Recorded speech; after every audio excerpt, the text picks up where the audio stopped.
Hey, hey, what is going on out there, world? It's your main man, Tommy, on the spot, and welcome to today's edition of the Watchalong Wrestling Podcast. And today we are traveling back just 9 years ago.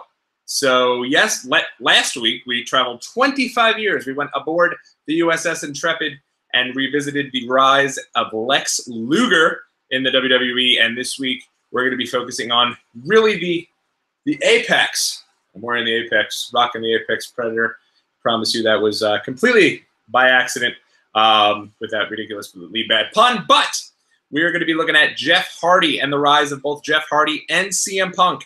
They become solidified, quote-unquote, main eventers in WWE.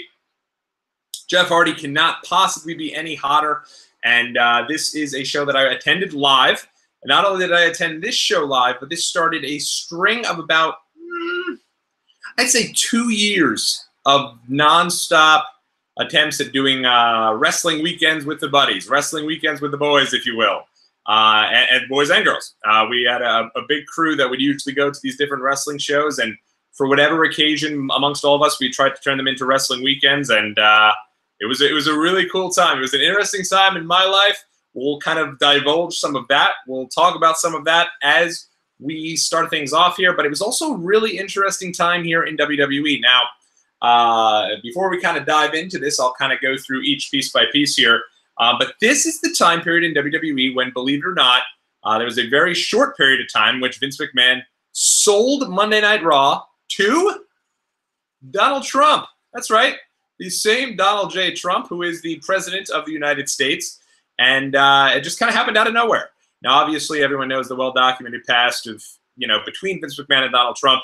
Obviously, they had the huge WrestleMania buy rate for WrestleMania 23, which saw Vince McMahon get his head shaved bald in the Battle of the Billionaires, where Umaga represented Vince McMahon and my man Bobby Lashley represented Donald Trump. So, and that was huge business. And the relationship dates back even way before that for WrestleManias 4 and 5, which were both held at Trump Tower. But now here in 2009, it was kind of like out of nowhere, Vince McMahon decides he's going to sell Monday Night Raw to Donald Trump. And in part of the thing that they were doing in building up some of this was they were trying to really sell it that Donald Trump was now the owner of Monday Night Raw. Now, they didn't say the owner of WWE. They just said the owner of Monday Night Raw.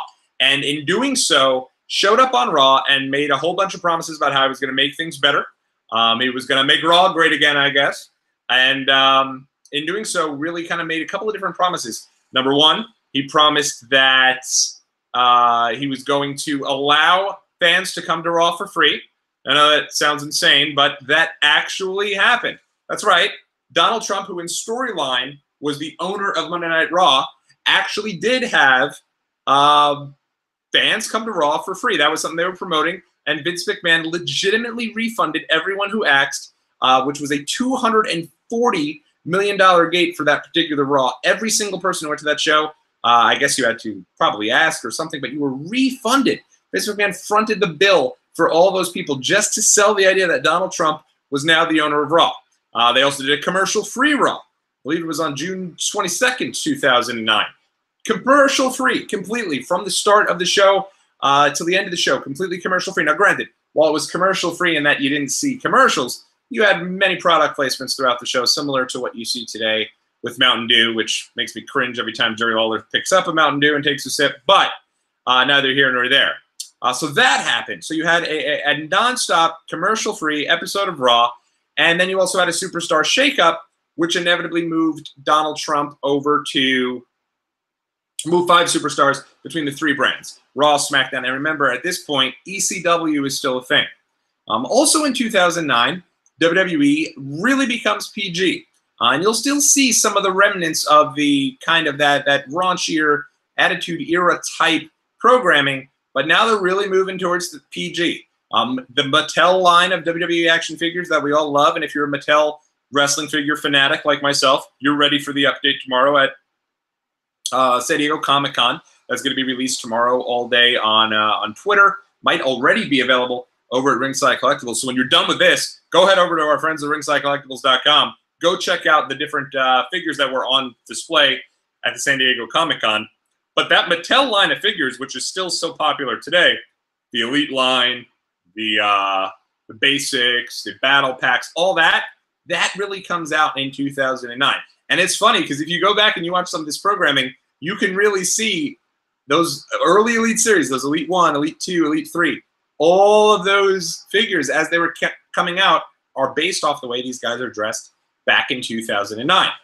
But why did I pick this show, Night of Champions 2009? Well, not only was all this going on, but it was one of my best friends in the world, Mr. James G. Jimmy G, what's up? It was his birthday. And so I treated him to a very nice wrestling weekend.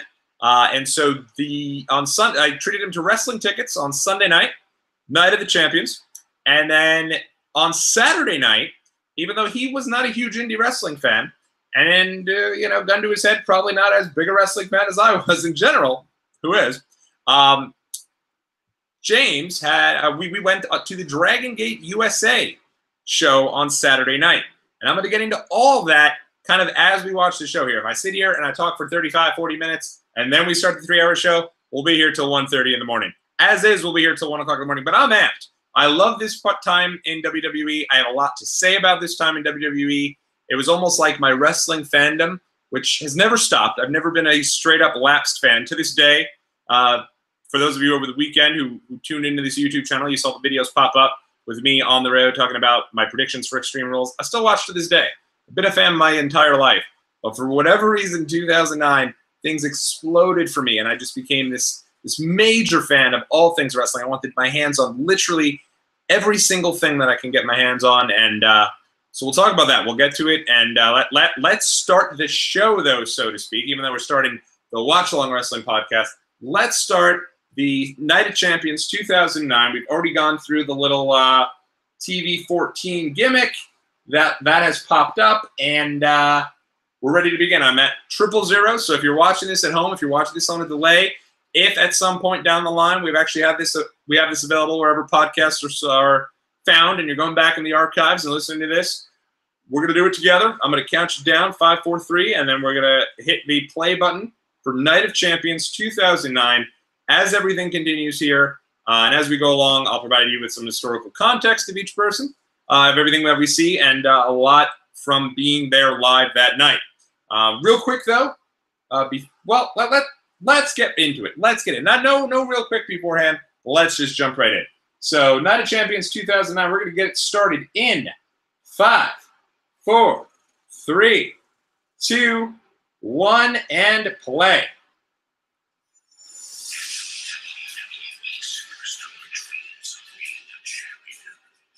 So, of course, Night of the Champions, the whole point of this show, every single title is on the line. And while that sounds like, oh, man, that's awesome. And at the time, I thought it was awesome. The idea of Night of Champions for me was like, this is great because you're guaranteed every single title match. Every single match is a title match. Every match is going to mean something. At the time, I mean, we're still way before the women's revolution. No offense to the ladies back then, but the matches of the Divas just were not accepted with the same legitimacy that the matches of the women are today. And obviously the women matches today, those mean more than the men matches do 95% of the time, and you don't even think of them as women matches. But back in the day, this meant you had a Divas title match and a women's title match. This meant you had a tag team title match that at the time tag teams really weren't that big. And you had a couple of mid-card title matches that also may or may not have been as big. And we'll get into that as the show continues here. But if this show's about one guy and one guy only, it's about Jeff Hardy. And the big news going into this show was that Jeff Hardy would be wrapping up and ending his run here in WWE at the time. And it was crazy, and it sucked, because at the time, Jeff Hardy was like, man, he was, from December of 2008 until the time that he leaves here in 2009, he was tippy-top. He was about as good as it gets. Unfortunately, it came a year after it was supposed to come. Obviously, it was supposed to come in early 2008, but Jeff had his issues going on. And some issues with that, and missed WrestleMania. I remember in WrestleMania, I believe it was 24. So now we're here, WrestleMania 2009. Jeff Hardy is on the top of his game. CM Punk is now also turning heel. He's not fully heel yet. He's pretty damn close, and you'll hear him during his promo here. I feel like this is the promo that's on this Night of Champions show that really solidifies CM Punk as that straight up heel. But he's well on his way to becoming the savior, or the straight edge savior, the head of the straight edge society, and that kind of maniacal, like, for lack of a better term, dark Jesus type character. And, you know, that Charles Manson, real dark, maniacal type. This is still before that, though. So he's still transitioning into that, but he's rising to the top. And it's really cool to see these guys on top of the card.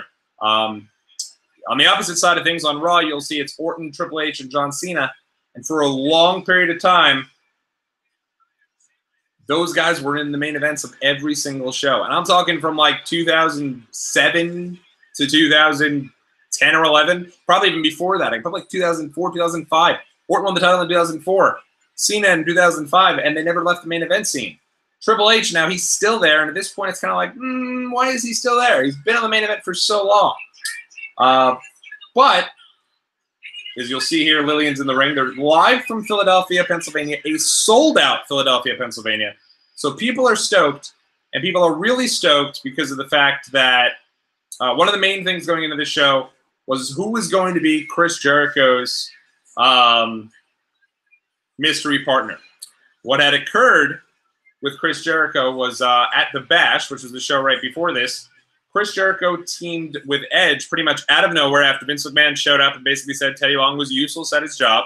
They kind of bullied Teddy Long into adding them into the tag team title match. And in doing so, had really just kind of taken the world by storm. The tag titles now were combined. There was only an undisputed tag team championship, tag titles, so to speak. So the tag team champions were able to compete on all three brands. So now Jericho and Edge join together. They're like two of the top heels other than Randy Orton at the time. Now they could be on every single show. Things looked really, really good, really strong, and then bang, Edge blows out his Achilles. Actually does so in the earlier part of the month, but they can't even mention it because of the fact that a lot of their shows this month were taped well in advance. So they can't even mention that Edge has torn his Achilles until about 3 weeks prior to this. So now Chris Jericho's left with all the titles, and this is those both the Raw and SmackDown titles. And he's about to announce who his partner is. And I remember rumors running rampant as to who this could be. Me personally, at the time, I was really hoping somebody got a chance to kind of step up. At the time, Jack Swagger just came over to Raw. Looked like they were getting behind him. The Miz was like one of my favorite wrestlers at the time. He was doing this really cool deal where he was, they were unified, not undisputed, sorry. They were doing this really cool deal where The Miz was challenging John Cena every single week, and Cena would ignore him, so Miz declared himself the winner. So I thought maybe Miz would be the guy to be taking this slot.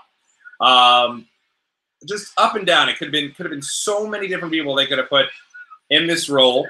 But I don't want to give you a spoiler because we're watching the show together, and maybe you didn't remember, and we're about to find out together. Let's do that because I do believe it's about to be announced. I'll bail out and allow you to hear this. Here's Jericho, who at the time is like tip-top heel. Crowd is super into him, by the way. He's coming off of his great run with Shawn Michaels, with Rey Mysterio, and here he is.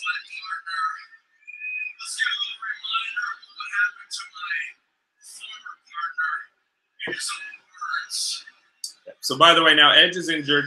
They're going to show some footage here of Edge going to the hospital. And they're starting to already now. This is July 26th, 2009. This is a seltzer, by the way. They are already starting to start the builds, that slow burn for WrestleMania 26. Can you think of too many WrestleMania matches right now on July, what is it? I'm not even sure today's date. July 18th, 2018. You think of any matches for WrestleMania 35 off the top of your head? You basically knew that if Edge could find a way to get back, that was the way that they were going to go with this. Edge would be going after Chris Jericho. And he would. And I'd also be there live for that show. Not for WrestleMania, but for the show where Edge returns, which we'll get to in January. So you got 6 months of hype for that one.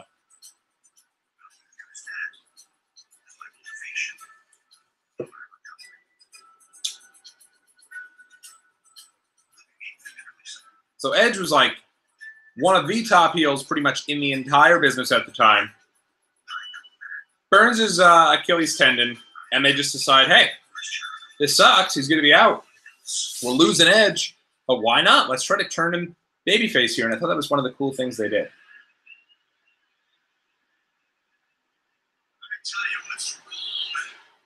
And now I'll let you hear Jericho here.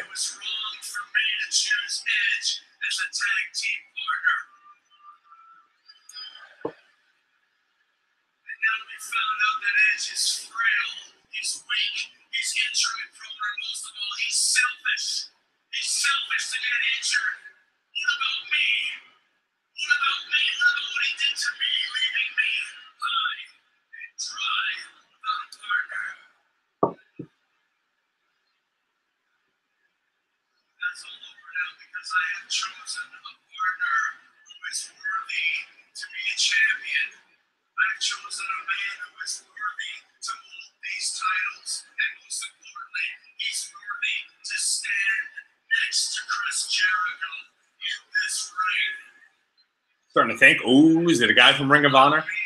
Are they calling someone up from FCW? Here we go, baby. Here we go.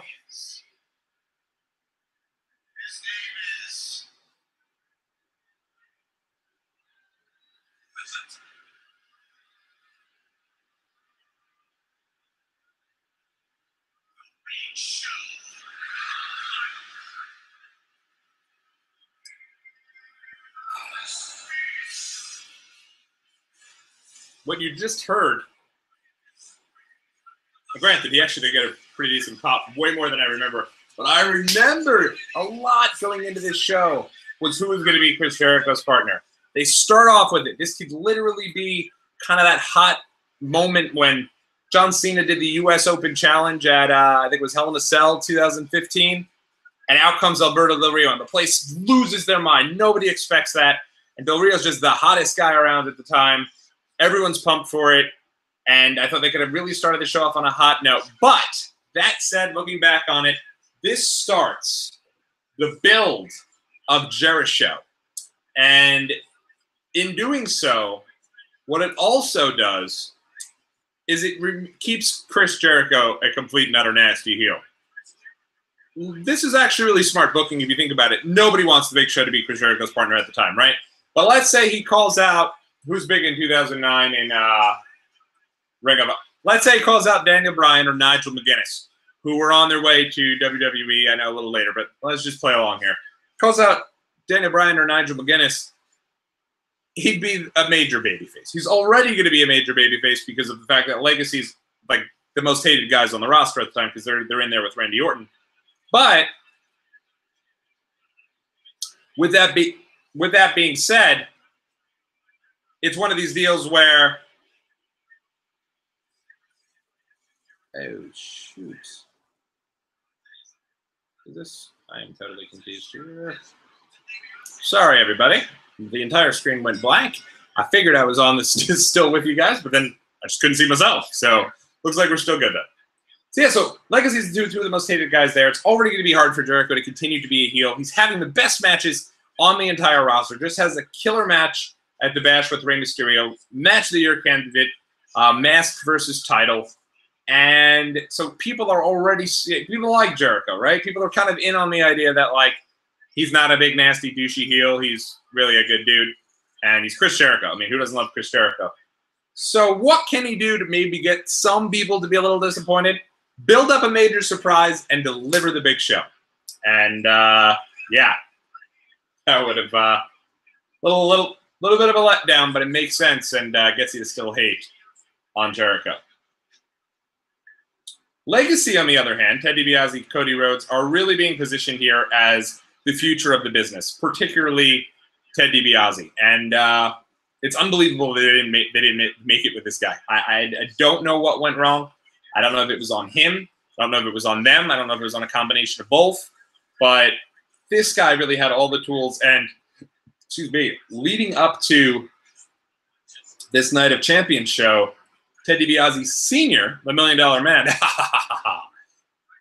came out, and he was the general manager of Raw. Now, if you're wondering, wait a second, so Donald Trump was the owner of Raw. Well, Donald Trump eventually sells it right back to Vince McMahon because what happens in real life is even though the original idea behind this storyline was to drag this out at least until SummerSlam, maybe until WrestleMania, and until you get your big rematch, maybe Vince gets his win back over Donald Trump from WrestleMania 23.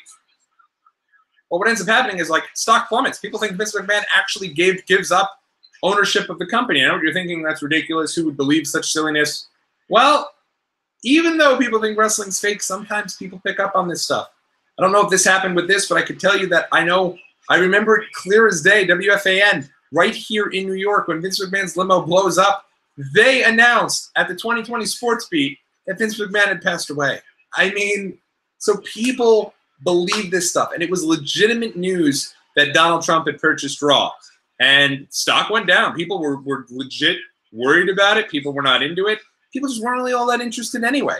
So despite Vince McMahon refunding his entire Raw audience and losing out on that $240,000 gate, he actually just takes Raw back over just a couple weeks later, and instead, with Trump gone, institutes the special guest Raw general manager. Now, I remember a lot of these celebrities that would be the special guest hosts for Raw were pretty horrible. I remember the guy from Entourage, thought was pretty bad. There was a lot of them that, well, you had some good ones. You had Bob Barker, you had your Pee Wee Herman, you had your Betty White. You also had guys that was like, really, who cares? I think Jewel and her husband, if I'm not mistaken, were hosts of Raw. So it got really lame, but in the beginning it was pretty cool. The first week it was Batista, who was just recovering from injury. The week after that it was $1 Million Man Ted DiBiase. And when Ted DiBiase was the $1 Million Man, when he was the general manager of Raw, he's the one who made Legacy get the match here. But what he also did was he gave his son, Ted DiBiase Jr., a match against Orton. And that was a match I remember a lot of people got really behind DiBiase Jr. And there was a lot of people who were predicting that DiBiase Jr. was going to go on and win the Rumble in 2010 to eventually challenge Orton for the title and kind of split off Legacy from there. And that didn't happen. And DiBiase never really got to that next level. But here, these guys are right below the tippy top because of their association with Randy Orton. You have your Orton, you have your Triple H, you have your John Cena. Those are your Teflon guys. They're on the top. Right below that was like Jericho and Edge on the Raw side of things. And everyone else was kind of a mishmash. But these guys, because of their association with Orton, and because they're having main events every week with Cena, Triple H, with all these guys, they're right there in the thick of things. They main evented many a pay-per-view later on down the road. And we'll get to some of those pay-per-views where these guys do main event. But they'll be facing DX at SummerSlam. There's a lot there for Ted DiBiase and Cody Rhodes. And unfortunately, as you'll see, is a real commonality here and a common theme. Many of those guys who are in the mid-card here, who you're looking at, and you're thinking, maybe they're ready to take that next step up, never really comes through. And I remember at the time kind of going back, listening to some of the Wrestling Observer radios from this time and reading some of the Observer newsletters. And again, at 4wonline.com, I will promote it each and every time because I'm going to use it as a source each and every time because, in my opinion, it's the best bang for your buck out there. Dave Meltzer, Brian Alvarez, they do a tremendous job. I've been a subscriber for roughly 3 years. Well, actually, almost 4 years now. So definitely something I never looked back since I joined. And it's incredible to think that it took me that long to join. But it's really, really great stuff. And I remember at the time, Dave Meltzer was thinking that Miz would be a great partner for Jericho. And his idea was going to be that if Jericho and Miz were to team up, they'd have Maurice as their manager. And at the time, Maurice was the women's champ, or the Divas champ, one of them, which we'll see at some point. But in doing so, she kind of lost a little. She like her knee was messed up or something. She had a major injury that was going to require her to miss some time and kind of take some time off. And in doing so, the idea was that she'd manage both Miz and Jericho. And at the time, it was big news that the Miz was with Maurice because Maurice was like, I mean, as Conrad Thompson would say, roll tide. She was she's still drop dead gorgeous. At the time, it was like, holy cow. And the idea was that it was going to be her and Jericho with Maurice. That was Meltzer's idea.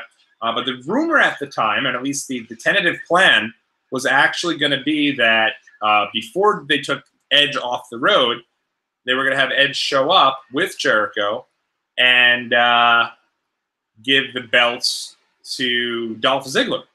And they would just have Ziggler and Jericho and kind of see how that works. And you'll see Ziggler a little later in the show. He's one of these guys who's been introduced. It seems like maybe he's on his way up, but we'll see him go against Mysterio later on. A match that, going into the show, was the match, other than Punk and Jeff Hardy, that I was really looking most forward to seeing. One of the other rumors that was mentioned in the Wrestling Observer newsletter that did not happen was at the time one of the big tag teams that had held the titles for a while was actually the Colognes, Primo and Carlito. If you remember Carlito, spit in the face, people think they're cool. Carlito, Caribbean cool. Carlito and Primo were now a tag team together, and boy, does Ted DiBiase look like he just kicked Jericho dead squat in the face. Jericho looks like he's holding his face, and he's not a happy camper. Yikes. That is nasty. Wow. It caught me off guard a little bit. But, yeah, so one of the big things that had happened was Carlito and Primo, they were a big tag team. They split up weeks prior, but because they hadn't aired their split up yet, there was actually a rumor, according to the Wrestling Observer newsletter, that they were not going to air this breakup and rather just keep the guys together so that they had a tag team that could potentially go for the tag titles if they decided just to get rid of Jericho and Edge and take the belts off them entirely due to Edge's injury. But one of the things I think that was cool about this is, and one of the main reasons why they did decide to kind of have a makeshift tag team hold the belts, was that stipulation that they could appear on all 3 shows. So you're knowing that, on Raw and SmackDown at least, you're getting Jericho and you're getting Edge both on the same show.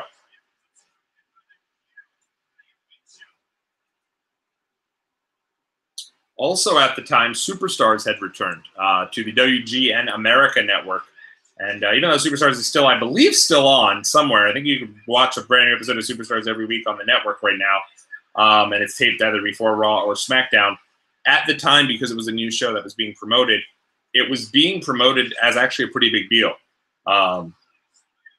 They had Undertaker on there once. And in the weeks leading up to this show, they actually had CM Punk and CM Punk go against Edge. But they had Punk forfeit the match due to an eye injury. But even so, I mean, you're having those guys being promoted on television on a Wednesday night on a random show as opposed to Raw or SmackDown. Big pop for Jericho hitting the code breaker. And Big Show now gets in there, and we've got ourselves a legit team. Jericho, Big Show, and Jericho is born. And look how pumped up the Big Show is. Man, not to mention, I mean, it didn't look terrible there. It looked pretty good. A little disappointing for me, though, that you didn't get a little more of Jericho and Edge, because at the time, Jericho and Edge were really running through both rosters. I thought they could be great as heels, that eventually you could have split them and gone towards WrestleMania, which maybe was the plan all along. Maybe the plan was they were going to push Edge back to being a babyface at some point down the road, and the injury just kind of made them kind of go a different direction, but still get to the same end result. But at the time, they were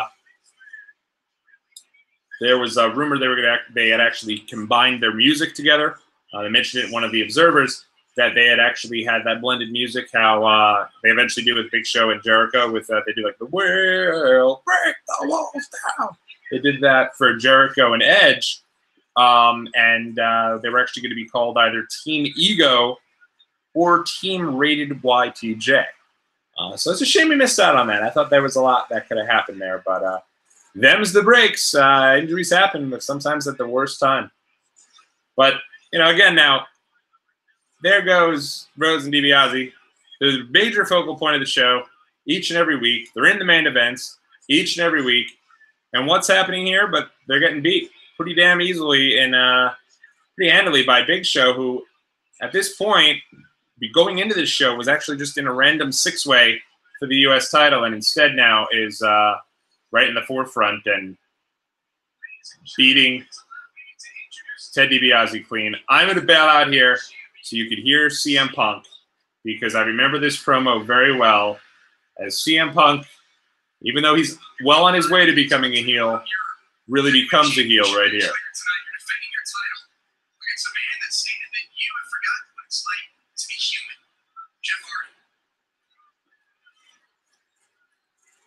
Josh, I'm not going to answer your question. Instead, I'm going to ask a question of my own. And I'm going to ask it to the audience.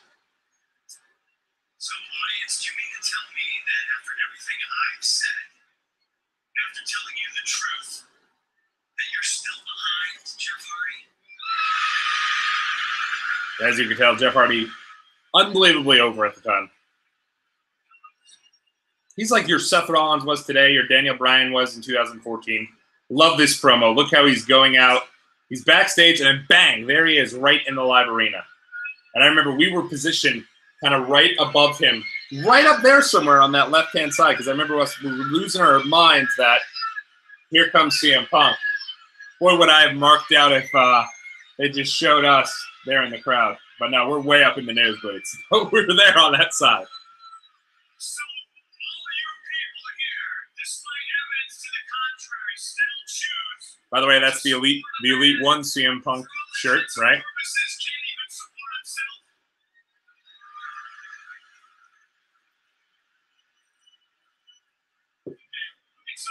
So if you're a Jeff Hardy fan, if you're wearing a Jeff Hardy t-shirt, if you're wearing one of those diabolical little hand sleeves, God forbid, if you have your face painted, I want to see you stand up right now. I want to hear you make some noise. Cue all the people with the diabolical hands things in the face paint.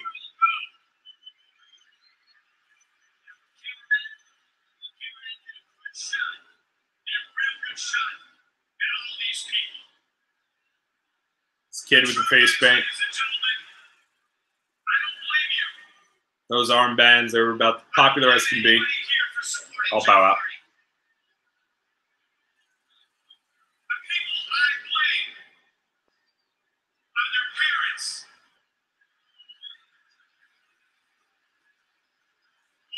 Let's be realistic. I said parents. What I should have said is parent. Because it's obviously a single-parent situation, just like the way Jeff Hardy grew up. See, you people are so concerned. Of course, Jeff Hardy's mother died. Just like your marriage did, that you acquiesced to their every whim and their every desire. I hate to tell you, this doesn't make you a good parent, Philadelphia. This makes you an enabler.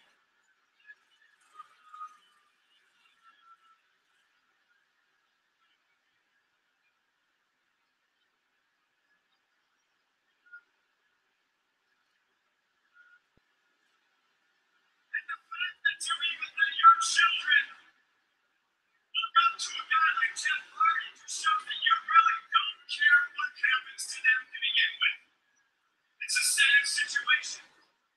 What you're seeing here is just how good of a promo Punk is. Watching this and supports Jeff Hardy if they're under 17 because they're young and they're impressionable. The real problem lies with the parents. It's the parents who don't make the conscious effort to sit their children down. The guy blatantly filming the show. Filming Punk right in front of his face. See, it starts with That is not me in that Jeff Hardy shirt, by the way, that youngster. Oh, he's a good-looking kid. cigarettes. After that, they're drinking a bottle of beer. Right after that, they move on to shots of Jack Daniels, which is a gateway drug for marijuana. Huge pop for marijuana. Woo! The crowd goes nuts for marijuana. Goes to show I'm telling the truth. And he is. That's what makes him a great heel. It's old-fashioned straight drugs. And before you know it, they're rummaging through mom's purse because they're addicted to her prescription medication.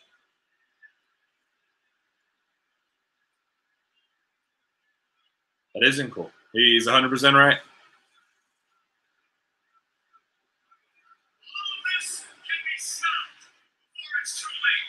Parents, all you have to do is talk to your children, sit them down, and show them the way. Tell them the words that can save their lives. Show them that sometimes it's what you don't do that makes you who you are.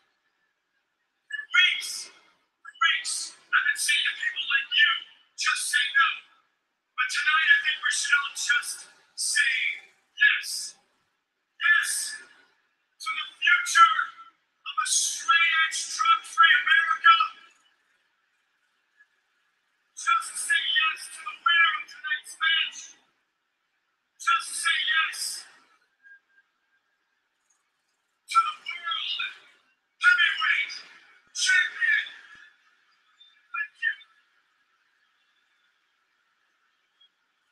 So CM Punk's getting some promo time here.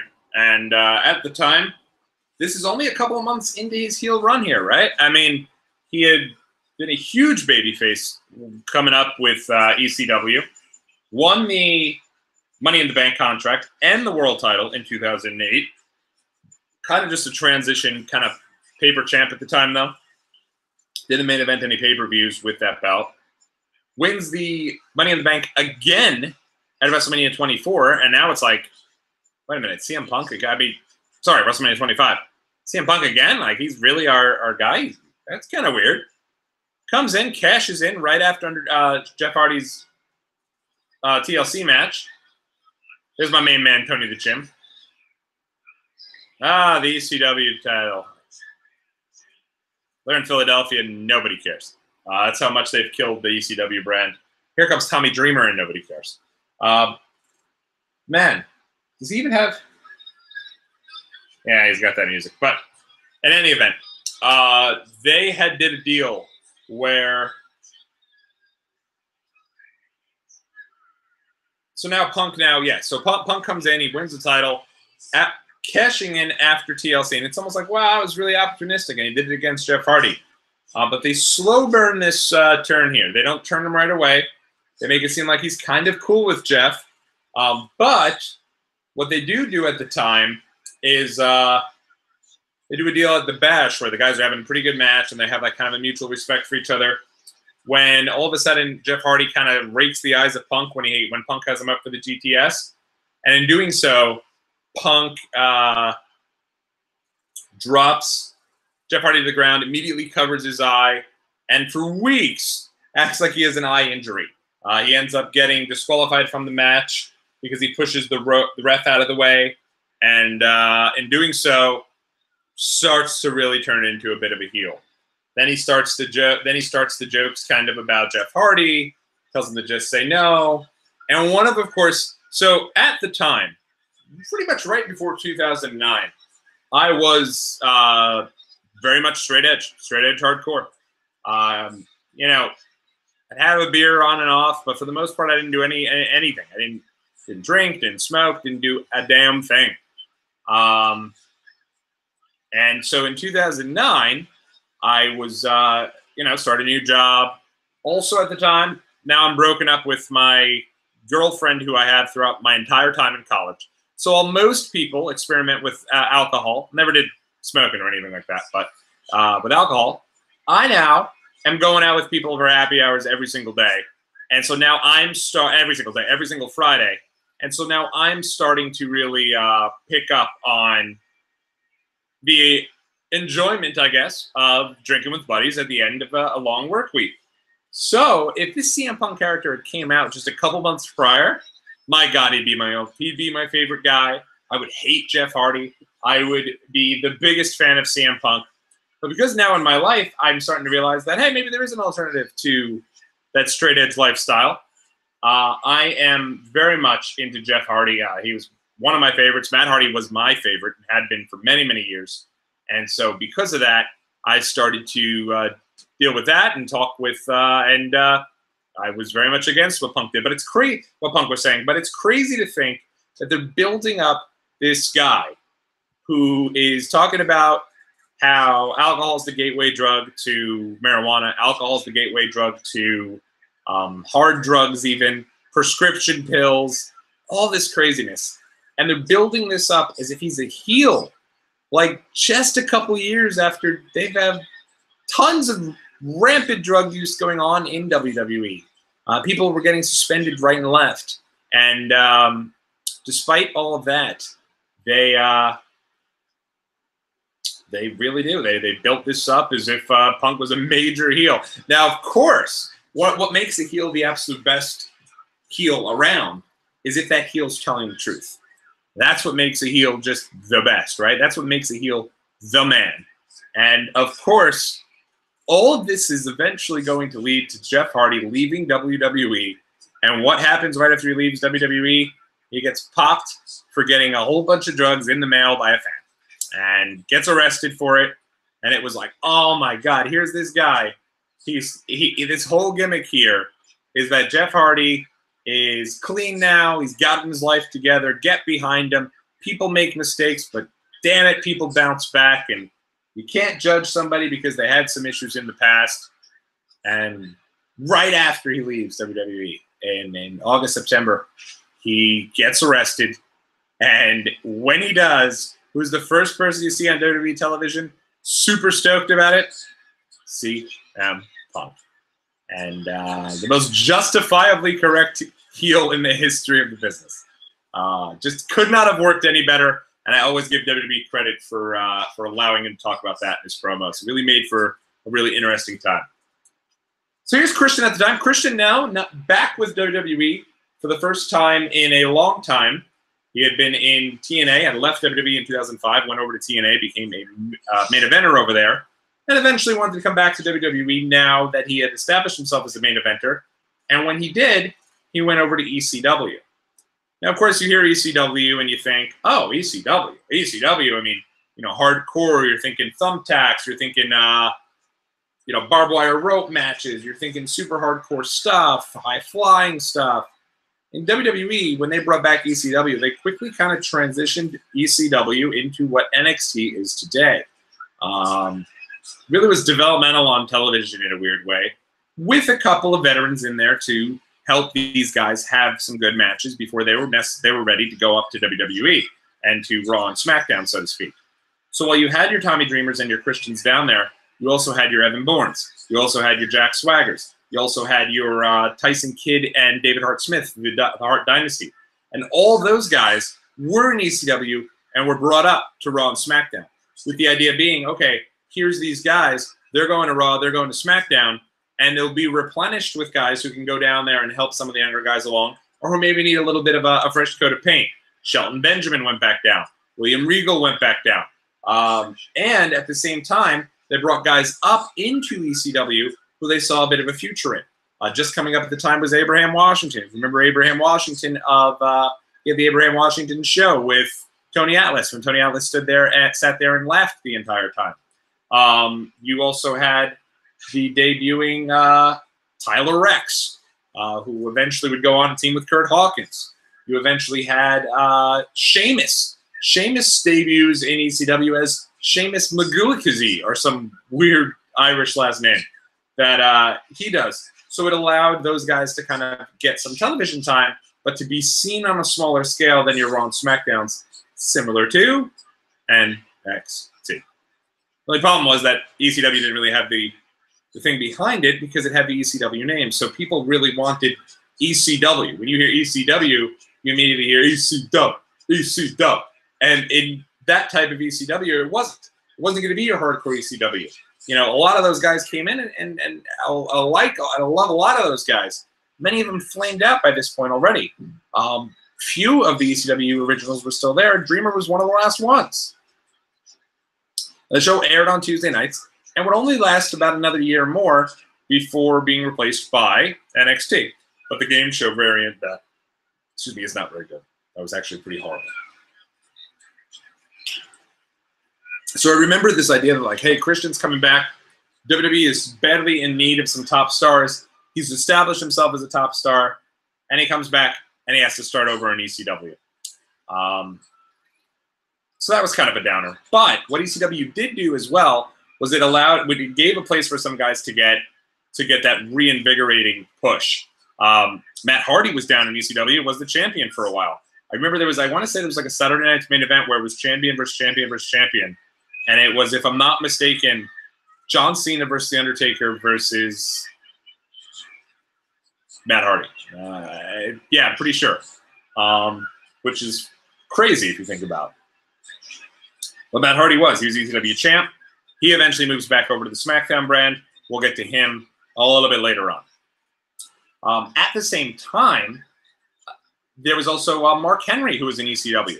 And Mark Henry was kind of going through a transition period of his own. He just comes over to Raw, also in this big trade with from Donald Trump, when Trump does the 3 different brand swap. And they go ahead and they do a deal where Mark Henry shows up on Raw and defeats Randy Orton. Turns babyface, defeats Randy Orton.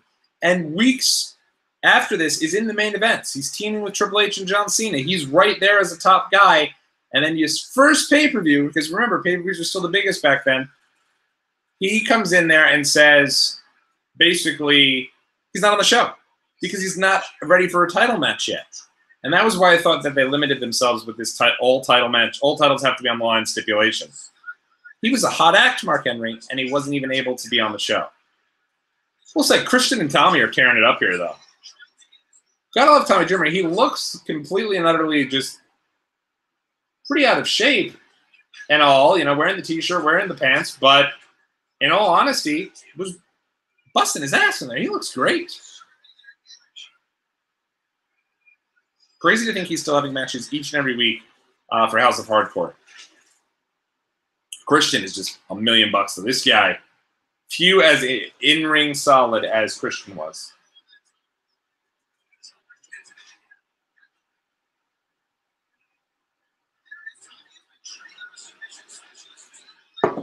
I did go back, by the way, and watch some of myself on, that sounds beyond egotistical and odd, but watching back some of SummerSlam 93, towards the end I recognized I was fading. I thought those matches really stood the test of time a lot more than they actually did, and it was not the case. So got the coffee here now, and just in case, we'll make sure we'll last through this here and do so with a good amount of energy along the way.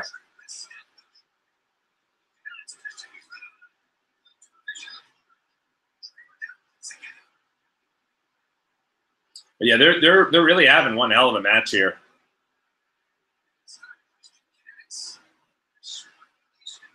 What's crazy is it would take Christian. I mean, yes, he would get the ECW title rather quickly after this, but for him to go and get one of the main titles, you know, the world title or the WWE title, he would eventually get there, but it would take about 2 years for him to do so.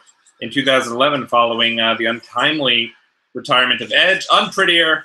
What a reversal. And that's your matchup 1, 2, and 3. Good night. Great match. Really underrated match. That's what's great about going back and watching these things. At the time, a lot of this stuff blends together. And, you know, you might not even necessarily remember it, but going back now, and especially last week, we just spent so much time going through Lex Luger and Yokozuna. No disrespect to those guys, but now here we are seeing these guys go, and everyone's really into it, and everybody's just busting their ass. You can tell already, clearly, 16 years later, the roster's just stacked top to bottom.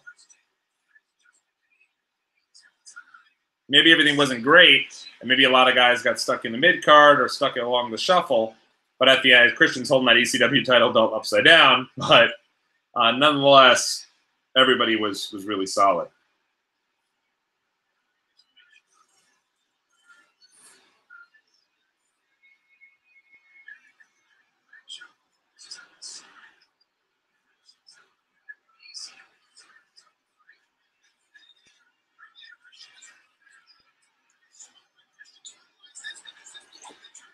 You can hear Matt Stryker on commentary there. He would also continue his rise as an announcer up the ranks and would actually call WrestleMania 26. Matt Stryker also was a teacher in the high school in which I went to the year after I graduated.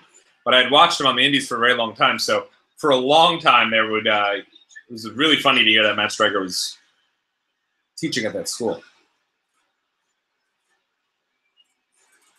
And I remember going into this, one of the big things on ECW was whether Tommy Dreamer would cry at the end of the match. And Christian almost made fun of him, saying, "And when I beat you, you're going to cry." And here he is, shedding a tear. I love him. The guy cries because of everything.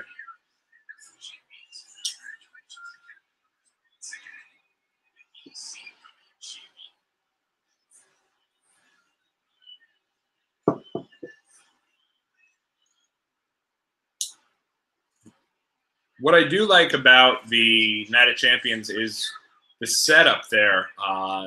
You know, this seems like this was after the time where they did the different setups for each and every one of the belts. kind of hanging from the rafters there on those big posters. But that being said, they didn't. Here for Night of Champions, they still did this. Look how much smaller Big Show looks there. Granted, now he's in better shape, but like from where he was at a year or two ago, God, he looks like half the size. And then he looks a lot younger, though. I'm sure 21-year-old me, watching the show, enjoying the show, looked a lot younger as well. So who am I to talk? Jericho still looks exactly the same, though. He doesn't look different at all.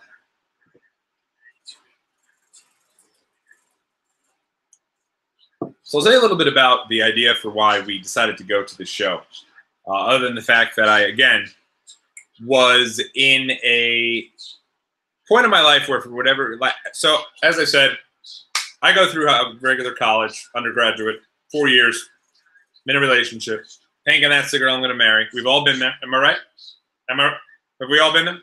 Have we all had that person in their high school or college where you're like, this is bae, this is the one. I nailed it. I don't need to even go dating. Life is good. Life is peachy. Kids, gated community, and a whole family. We're going to rock and roll throughout. And it doesn't happen. So kind of fizzled out towards the end of college.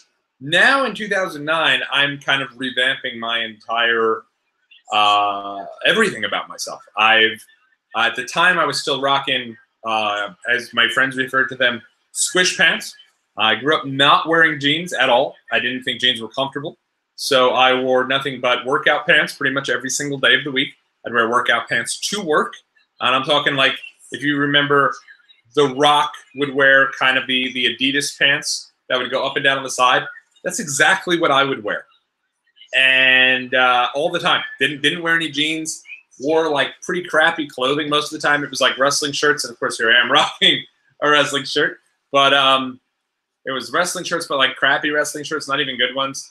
Just didn't really care. And in the beginning of 2009, I had gone to a doctor, and he told me that I weighed 256 pounds, and that if I continued down the path that I was going down, things would not be too good for me moving forward. I would be basically setting myself up for a life filled with, bad health. And at the time, I wasn't aware that I was really big. And the reason for that is I'm 6'4". So being 256 pounds, to me, like, didn't feel fat. Not like I looked huge or anything like that. But I was just unhealthy. So I decided to join a gym. I decided to start losing weight. And I decided to motivate myself. I went out and got jeans. I started to, go out and dress. And again, now I'm starting to go to happy hour with coworkers at the end of every week. On Friday nights, and those would usually start about 2:30 in the afternoon and go till 3, 4 in the morning. So I'm starting to really kind of come into my own as a person. And somehow this coincided with a renowned love of professional wrestling. That it's kind of the reason why it's always really annoyed me to hear people dog on wrestling, say, oh, people who love wrestling are people who live in their mother's basements and who have no friends. And like, I've always associated pro wrestling with like a hell of a good time and a social event, and I've watched wrestling. I am happily married now. My wife loves professional wrestling, allows me to do this podcast every single Wednesday night with each and every one of you guys, and is supportive of it. All 0 of you that are currently tuned in live, but we'll get there as we start to continue to promote this and kind of grow this thing. And as I said during week 1, 2 weeks ago, I am fully aware that this is going to take a little while to grow, and that's okay. But everyone who does check it out, everyone who does throw me a retweet online, I do deeply appreciate it. But my love of pro wrestling explodes in 2009, and suddenly it's like I'm comfortable doing things like driving places. My friends are all into wrestling, so I start to go to a ridiculous amount of shows. And it's my buddy's birthday, one of my best friends my entire life, on July 29th. So we were like, we're going to Philly. And it wasn't even so much like, yeah, the wrestling show's there. That's the reason we're going. We're going to have a hell of a weekend, and we're going to go to Philly. And we did. And there's a lot more to it as I'll get along here. But I did just want to mention a couple things about the guys you're watching here going into this U.S. title 6-way. Number one, Primo and Carlito, as I mentioned earlier, they split. Primo isn't even supposed to be in this match. He was added as a last-minute replacement for the Big Show. But at the time, Kofi Kingston's really taken the world by storm here. He's a U.S. champ, and he's only a few months away from feuding with Randy Orton and really being pushed to the stratosphere. Literally like 3 months away from the biggest push of his entire career. Maybe the New Day now, but literally he's in the main events of shows in just a couple months, and doing so, here as that you're making me crazy. And he's now on Raw though, and he's doing his thing. And you'll also see MVP in here. MVP is a guy that I list as your top 5 missed deals for WWE. I do not understand the idea behind why MVP never made it to that next level. Specifically at this time, he is right there on the precipice of getting to that next level. Now, Miz is as well, but Miz is still early in his run. Miz 2 years down the road would be main eventing WrestleMania, so he's on his way. He also has one of the most obscene-looking faux hawks, but a little bit of purple, it looks like, in there. But with MVP, at this point, MVP is literally making appearances at the BET Awards with Sherry Shepherd on his arm. He's gaining a little bit of celebrity. He's starting to really speak articulately and become somebody that people can root for. He starts talking about his checkered past. He spent a number of years behind bars, but he starts talking about how he got in with the wrong crew at a very young age. He was all about, he was in a gang and got caught up with the wrong people, got arrested, spent some time behind bars, but was now emerged from prison, had a run here as a WWE superstar, and could really be somebody that they could send out to different events, that they could send out to libraries, and they have like footage of this on the weeks leading up to this. He's at different schools. He's talking to different kids. He's talking about how he wants to be a positive influence. Comes across just like $1 million. And what they did was, leading into this show, they did a Gold Rush tournament to determine who would be going against Randy Orton for the title. And it was the first round of the tournament was Triple H versus MVP. Second round of the tournament was John Cena versus The Miz. And you know who won both those matches? John Cena and Triple H. It was never a doubt. It was very similar to this past Monday on Raw, when you had Roman Reigns, Drew McIntyre, Finn Balor. And then you had Bobby Lashley, Seth Rollins, and Elias. You knew who was winning those 2 matches right away. You knew we were going to get a one-on-one match between the 2 top guys. So it's like, why put those other guys in there and sacrifice them really for no reason? There was no reason whatsoever, back in 2009 here, to kill Miz off right away in 2 straight matches. He calls out John Cena for months. Cena finally accepts, and Miz is beaten pretty soundly at the Bash, and then the next night on Raw. MVP is starting to get some celebrity appeal. He's starting to get some mainstream notoriety with this thing going with Sherry Shepherd. He can be a guy people can look up to. He had him get destroyed by Triple H, and it's not even a doubt that he was going to win. So if you're not going to build up people like that, why put them in a situation where they're going to lose right away? It doesn't make any sense. Like this past week, there was a match between Roman, Finn, and McIntyre. There's a time where Finn hit that coup de grace, and I was like, damn, are they going to make Finn beat Roman again? And he had him, but he didn't come through. And so it's like, why give Finn Balor a loss if it's just going to be – I mean, I understand you have to do weekly television as well, but it's like when somebody's on the rise, why put them in that spot? Why put Rollins in a spot when he's the hottest act right now in WWE and put him in its opportunity in which he's going to take a pinfall or take a loss? It's not – and he didn't take the loss. I know Elias did, but still, he's one of the people who lost. So it's like, why do that? And that's similar to kind of where you're at here. But this here is really the mid-card go-around here. They've already established that Jack Swagger is nothing more than a mid-card guy, and he just came over from ECW. Carlito, I had no recollection that Carlito was still around in WWE at the time. And I don't feel – I'm going to check this here. I'm going to pull up the handy-dandy iPhone here, and I'm going to check out Carlito. So I hadn't checked anything out with him leading up to the show, but let's check it out. So let's see here. So Carlito was, I feel like, right on his way out the door here. This is July 2009. Let's see.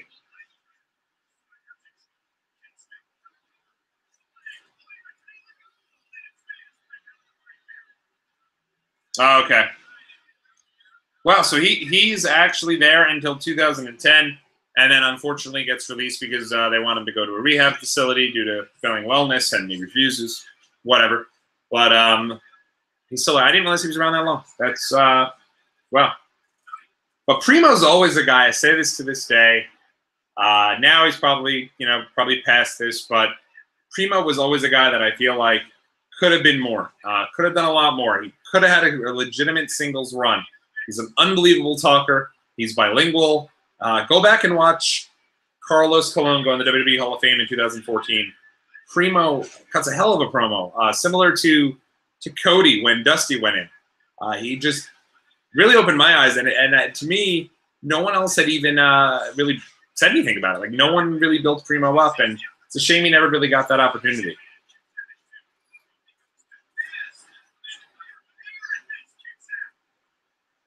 For me, at this time period, hearing six-pack challenge, those are the type of matches that, like, damn, man, I got so into and thoroughly enjoyed the everyone's in there at one time and pandemonium is running wild.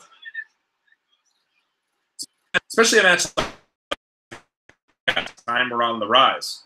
You have Jack Swagger, who just comes over from ECW. He's on the rise. You have The Miz, who just feuded with John Cena. Primo and Carlito just split up. You have MVP, who he's on his way, as I mentioned earlier. You have Kofi, who's the champ in all of this, and he's on his way. So it's like you had all these guys who were somewhat relatively new-ish, or at least new-ish to an extent of like where they're being pushed. So it was a little exciting. But Mark Henry is one guy who is, in my opinion, really missed on this show because they were really building up Mark Henry.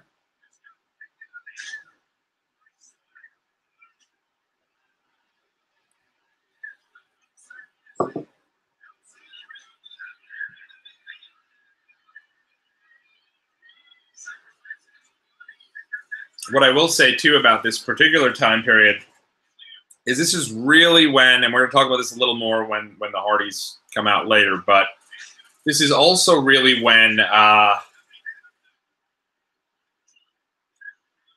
love it. Look at that. This is when it's like you've got guys out there, they're all trying to make their name for it. They're all flying all over the place. People are getting into it. So far, you've had 3 solid matches thus far. I mean, except for Legacy getting jobbed out pretty quickly in the beginning.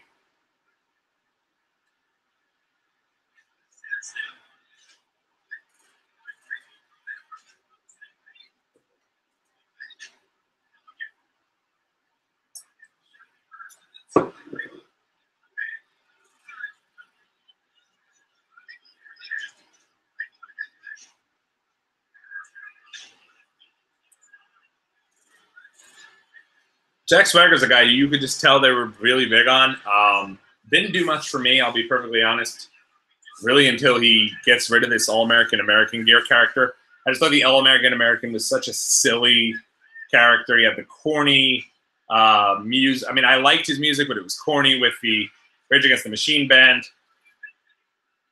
This feels like, boy, it's got to be MVP here who's taking this.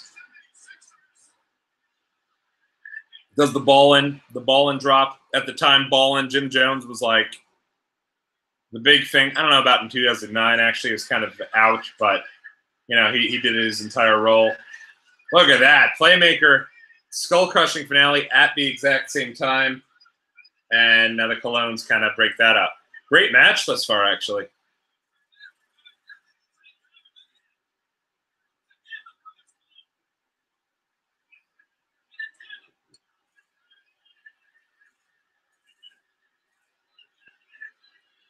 But yeah, at the time, not only, you know, as I was saying about, backstabber, love that move. And I'm thinking now this is going to lead to Trouble in Paradise. Kind of hit that right in his lower back. 2 and 3, Kofi keeps the belt. And I thought MVP was the way to go here. I thought MVP or Miz, but both those guys at the time could have really benefited from a title. But Kofi was the new hot thing. He was you know, wowing people a bit with his athletic ability, and was transitioning out of the Jamaica Me Crazy Kofi into the badass who would be doing the boom boom leg drop just a couple months later at Madison Square Garden, another show in which I was there live for. 2009, man, I'm at WWE anytime it comes around. And that's really what it was. I mean, at the time, my fandom in wrestling it had rejuvenated. Now, granted, there's a lot of times during I felt like, again, I've always been a fan, but I felt like there were different time periods where I remember years of really just the pinnacle. 1998 to 2000 Attitude Era. I'm a kid, but you know, life is good, and I'm just starting to really, even prior to that, screw that. 95 to 97. I mean, 95 to 96, New Generation. I know that stuff is corny. That's what I, grew up for. Grew up with Bret Hart, Shawn Michaels, Big Daddy Cool Diesel. Love that era. Just such great fond memories of that era, and it's an era that I'll always remember, and I always feel like that as a kid, like I loved it. Then the Attitude Era, everybody loves WWE. WWE is the most popular thing in the world, and it's freaking awesome. 2002 is a year that I go to Survivor Series, I go to SummerSlam, my first 2 pay-per-views, and they're back-to-back, and I'm at both of them, and I'm loving life, and I'm at these shows with my father and at these shows with my best buddies, and I'm just a huge fan in 2002. Then there's a bit of, I'm still watching the shows, and I'm enjoying it, but really until this 2009, like I'm realizing 2009, and 2007, 2008 a little, but 2009 is when I just start, any chance I can get to go to a wrestling show, my friends are all into it, and we're going down there and we're doing it. And this was a fun weekend, man, especially for like, I consider myself well-traveled-ish now. In the last couple years, I've gone to Dubai, I've gone to South Africa, I've gone to Europe, I've gone to different places that are like incredible, and you're out there and you're recognizing that, like, holy crap, I'm on the opposite side of the world. Like, what's going on at home right now is so far away from where I'm currently at. But before I met my wife, I really wasn't doing that. You know, a weekend in Philly for me was considered going away. It was considered vacation. It was a big deal to go to Cracker Barrel because there were no Cracker Barrels in New York. So that's what we did. And this weekend, was one of these things where it was like, it was a short weekend. It was only Saturday, Sunday, but we did enough during that weekend to justify it as like, hey, this is a vacation. We're all together. We're doing our thing. And I remember, and I'm going to babble about this during this women's championship match. No offense to the women there, but, maybe they'll surprise me, but I don't recall it being all that good. The Michelle McCool, Lay Cool era. I don't even remember the women's belts still being around.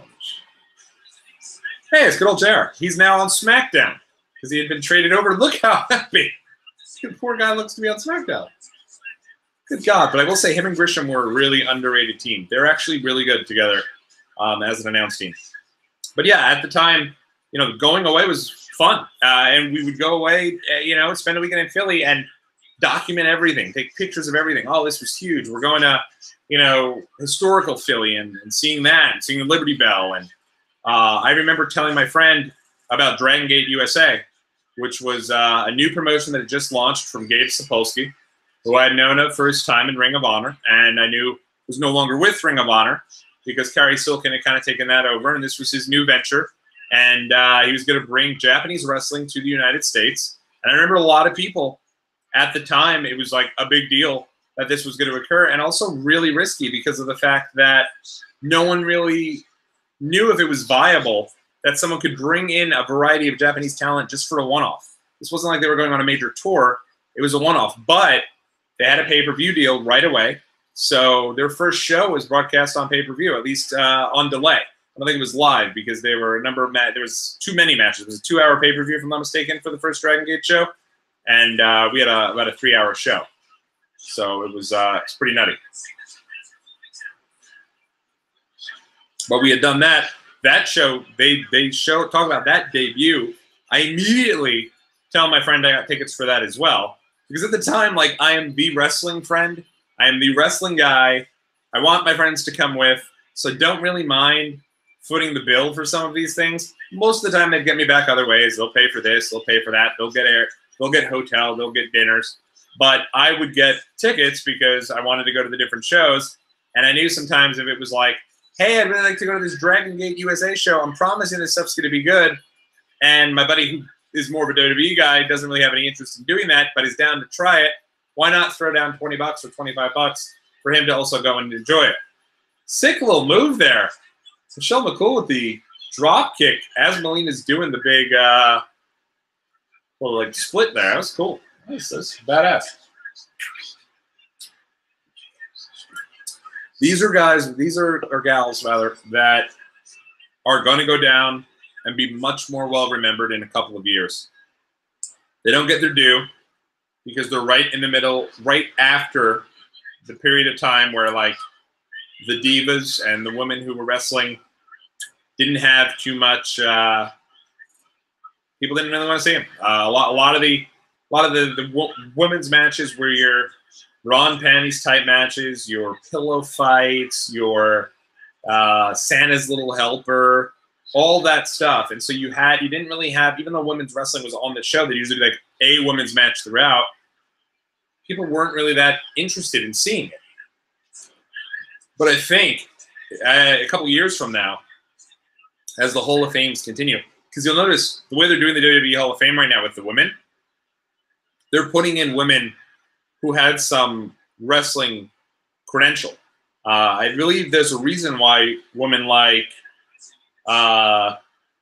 Ivory, Jacqueline, Lita, and Trish are all getting into the WWE Hall of Fame before the likes of Sable. And I think that's because right now they're wanting to remember the women who were there because of their wrestling ability and because of their match quality and for what they did for women's wrestling, as opposed to the fact that Sable really was a bigger star than all of those women and really belongs in the Hall of Fame, but isn't in there. And I do think at some point for sure, for a number of reasons, Michelle Cole will get into the Hall of Fame, and you probably remember her a lot more fondly than we necessarily do back then. Same for Melina. Not sure Melina's going to get in the Hall of Fame.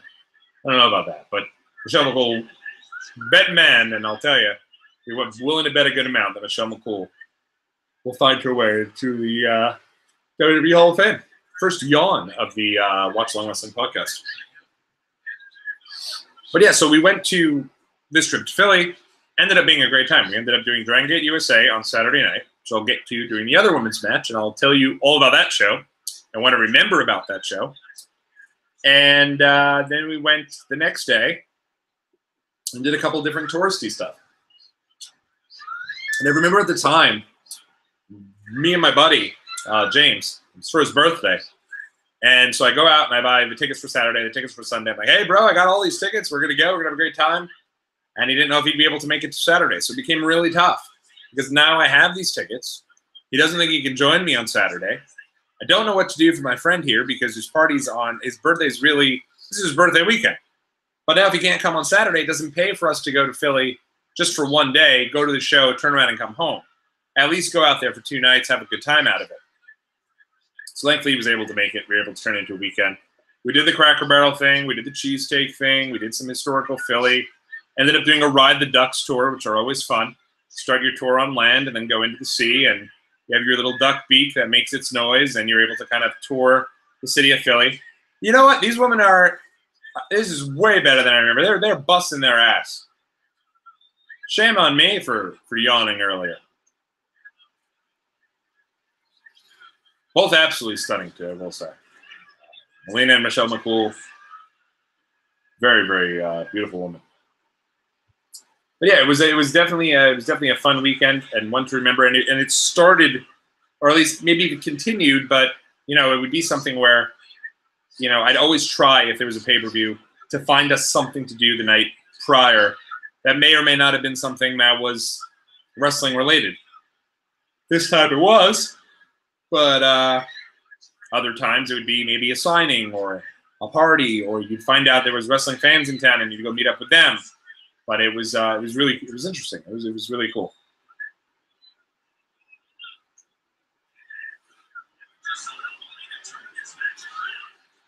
But yeah, JR at the time, the story, I believe how it went was JR had been moved off Raw and moved over to SmackDown without him necessarily knowing that that's what he was doing.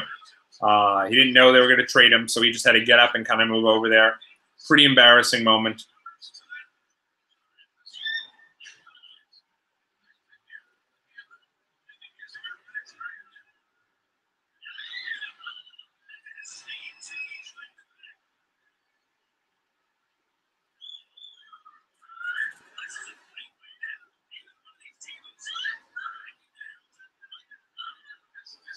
Thank God they got rid of the term divas. I mean, pretty degrading if you think about it.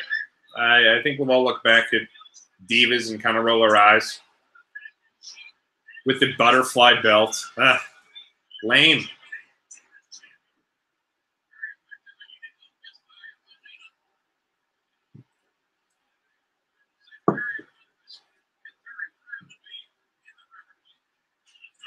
Oof.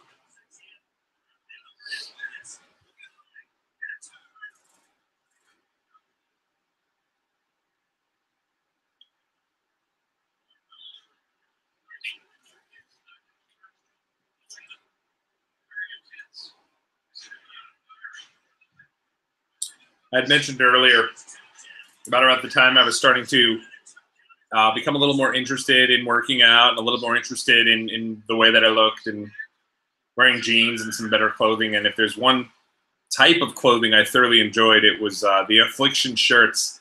These were my thing. Man, a new Affliction shirt for me was like the way to go. 40, 50, 60 bucks, bring it. Let's go. And I had a different Affliction shirt virtually every week. Michelle McCool with the win there. Good match, better than I remember. They brought it. Thumbs up from me. Yeah, well, they brought it. Really, really good stuff. But Affliction shirts, I was really into them. 2009, they were all the rage. And for like 3 years, I wore Affliction shirts. So 2012, 2013, and maybe it was in the teeter-totter of whether or not they were still acceptable. Pretty much when I met my wife, the Affliction shirts were shown the door. But at the time, they were really big. And I remember, I think Orton, before Randy Orton got his types of shirts you see him wearing here on the show, he'd be wearing the Affliction shirts from time to time. And also at the time, Brock Lesnar was fighting for UFC. This is when Lesnar really, this is right off the heels of UFC 100. So the biggest UFC show in like the history of UFC shows, UFC 100, still stands to this day, I believe. And the big match there, Brock Lesnar versus they had Brock Lesnar versus Frank Mir, and then you also had GSP on that show, and you also had for some reason I remember Filthy Tom Lawler was also on that show. I know he was on the earlier show. He had like a really great post game, and post fight, and I was always really into him. But this is when like UFC is becoming super popular. Michael Bisping, bang! Those were your top 3 guys who were in your top 3 matches there. But yeah, man, Michael Bisping was. I mean, Brock Lesnar at the time, he's now in UFC, so now all these wrestling fans are becoming UFC fans and leading the charge, rocking his Affliction shirts, cheering his main man Brock Lesnar on, is me. And I became super into it. And I suddenly, Brock had his own Affliction style shirt, Death Clutch, and Brock was awesome, man. And it was just like incredible to see Brock Lesnar in there, and everyone was dogging him. If you have been a fan of wrestling now and you did your thing with CM Punk and you got to see Punk do his thing and everyone dogged CM Punk, well, dude, way before people were dogging CM Punk, people were dogging Brock Lesnar. And people just did not think Brock was going to be able to do it. People didn't think Brock had it in him. But he did. And kicked some ass, beat Frank Mir at UFC 100, and basically became the biggest star in all of UFC for many years. And pretty much brought UFC up to the map. I'll say that to anybody. He brought UFC up to where it is today and really helped to kind of establish it as that brand. So at the time, I do have my Affliction-style shirts, and Affliction actually had its own company for a little while. And it was just a couple weeks prior to this when the Affliction Fighting had gone together and then kind of went off on its own, did its own thing, and now came back just a couple of weeks before this show and joined up again with UFC strictly as like a clothing and merchandise type brand. So the UFC fighters were back wearing the Affliction style shirts before the Reebok deal, and it's pretty crazy stuff.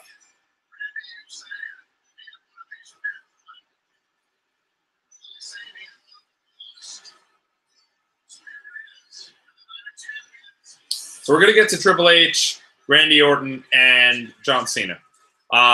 If anything serves me correct at the time, by the way, that's Orton's Affliction style shirt. So WWE catches on to the Affliction style shirts and starts to make their own brand here.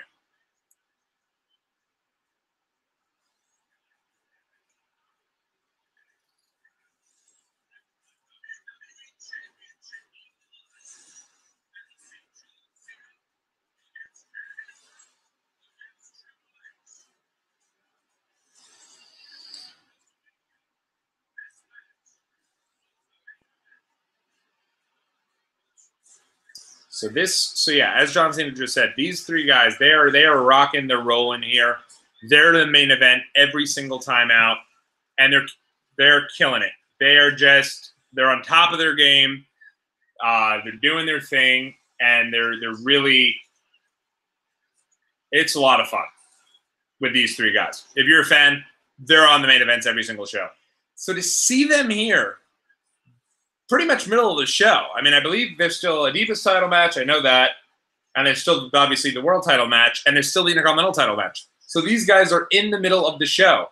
So to see this was, like, unheard of at the time. Now, granted, I know that when they had their match at WrestleMania, between the three of them, they were also in the middle of the show. But it was still a big deal to see because at the time, these guys were all over the place. You also see Triple H also has an Affliction-style shirt. Not John, though. Cena knows his deal. It's solid color shirt, solid color hat, and away we go. And they're all matching, of course. But if there's one thing I remember here, is that Randy Orton, despite being the most hated heel, people were into Randy Orton. In Philly, not so much for John Cena. Though the boos are not as severe as I remember them. I remember people really being against Cena. It's not as bad as you'd think. It's definitely not like when Roman comes out now, people boo him out of the building. It wasn't really like that for Cena. You had people booing him, but it wasn't as much as you'd think. Cena, by the way, is fresh off of the release of 12 Rounds, which is one of the first WWE films, movies to go directly to DVD, but actually was being promoted at the time as being the #1 DVD in, I believe, America. I'm pretty sure it did very, very well in terms of the fact that it was a top-selling DVD.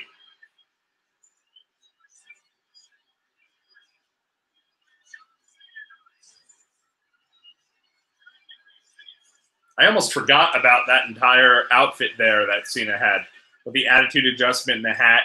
But for a while, like, he had a solid 6 months. Party foul for that youngster. It looks like somebody in the crowd's parent went out and got him the new hat, the new armbands, but didn't get him a new shirt. He still has the old school shirt there. But, I mean, the marketing behind John Cena to this day, second to none, with the different color shirts. And I remember you look around, you'd see everyone wearing the green here. Then later on, you'd see everyone wearing the red. Then you'd see the purple. Then you'd see the orange.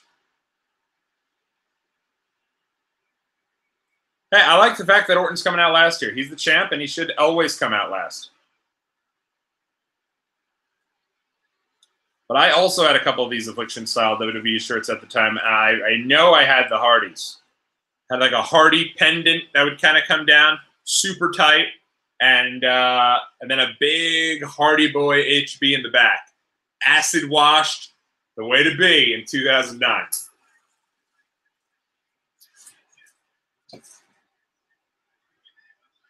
Yeah, it's a strange time period for Triple H. I mentioned it a little bit earlier.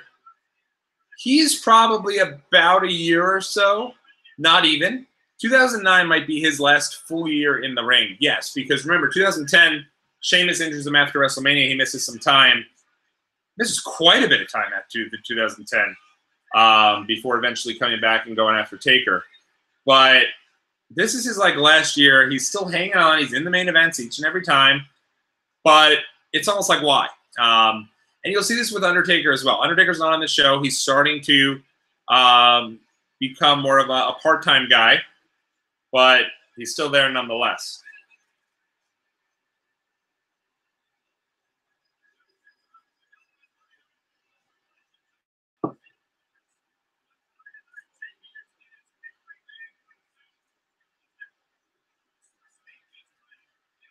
They've made Jerry Lawler, by the way, he has not caught up to the Affliction style shirts. It would take Jerry about 5 to 6 years for him to catch up to that style. And now is often found wearing his Affliction style shirts whenever he does come around to call a match. But I'm hating on the Lawler a little bit. I didn't appreciate his comments about Hulk Hogan this week. I thought, not to get into politics or anything like that, but I did think Lawler saying that Hogan shouldn't have been suspended. The only reason he was because we're too PC was super out of line and not cool. So let's listen to Orton come out here because if I remember correctly,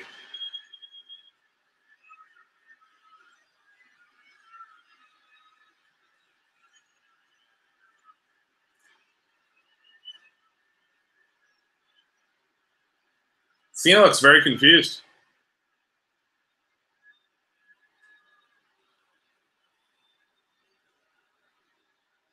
I remember this being our longest match of the night, so you're going to hear me talk about some other things during it. That's okay. Yeah, big pop. I remember this Philly crowd being really behind Randy Orton. And this is always the thing with Orton, right? He comes across. See, so Randy Orton, in my opinion, 2009 Randy Orton, there was a brief period of time to which Randy Orton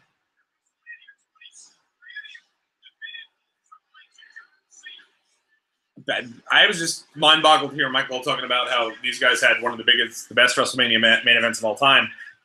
I do not even really remember much about the WrestleMania 24 match except the lights went out in the middle. But I guess what's he going to say? Oh, they had a pretty lackluster WrestleMania 24 main event. So let's watch the rematch here at Night of the Champions 2009. Wouldn't really make much sense. Look how young John Cena looks, though. Orton still looks relatively the same. And Cena does, too. Don't get me wrong, but he definitely looks pretty young there. I mean, remember, he's probably 32-ish? Orton is 29, I want to say. Yeah, about 29 here. 29, 30 tops. And Triple H isn't particularly old either, but he had been in the main event scene at this point for like an entire decade, and it was enough's enough. Make a strong case that he had the longest uninterrupted run of being in main events, pretty much than anybody. I know people say Cena, but Cena went from like 2005 to 2013. I think Cena's run on the top ended when he lost that title in 2013 after defeating The Rock. I thought that was the end of Cena there. He's always been a top guy, but that was the end of him as like a tippy top guy.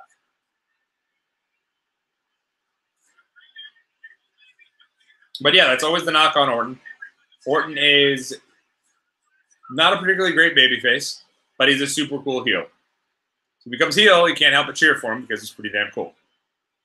But beginning of 2009 is when Randy Orton was at his absolute hottest. He punts Vince McMahon in the head, and he's going nuts. He gets fired, but because like Vince McMahon is too injured or something, he can't fire him. So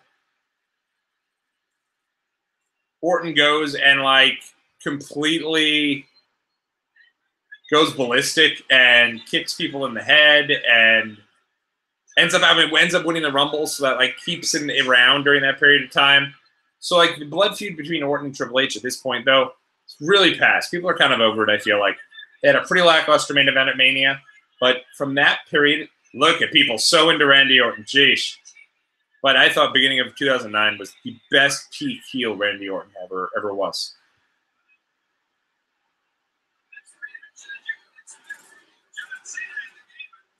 By the way, if you could tell here, even though they're still using the spinner belt, it's a little different. The pendant in the center does not actually spin.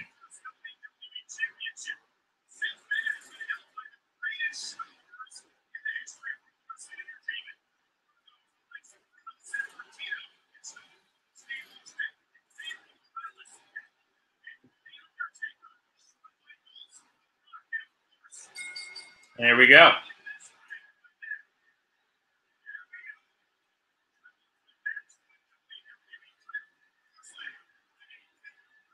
I think we might, since we are getting to that midway point of the show, got roughly about an hour and a half left of the show, or literally about halfway through. Let's crack open the Line and Kugel's Orange Shandy. Let's go to work. Why not enjoy an ice cold? Probably kind of lukewarm after sitting here for an hour and a half in this hot room, but enjoy a nice beverage here. If you have one at home, let me know what you were drinking in the comment section below.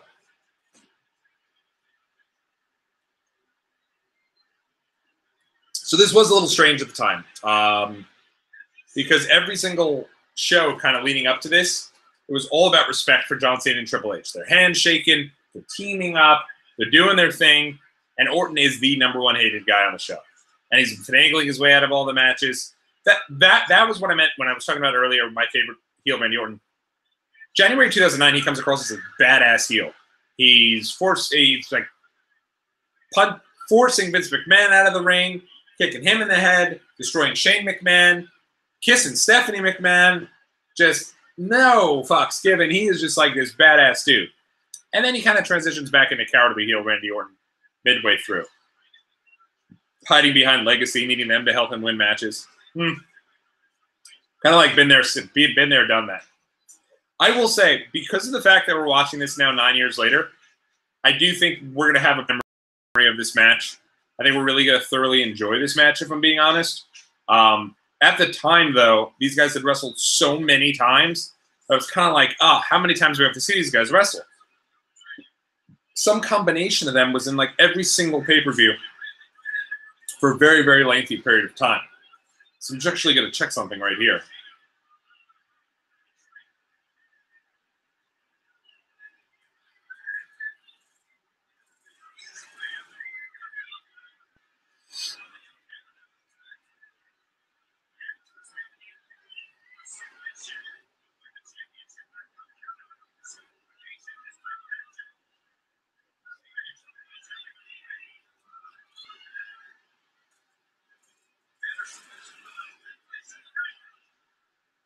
So John Cena is going down at Triple H here.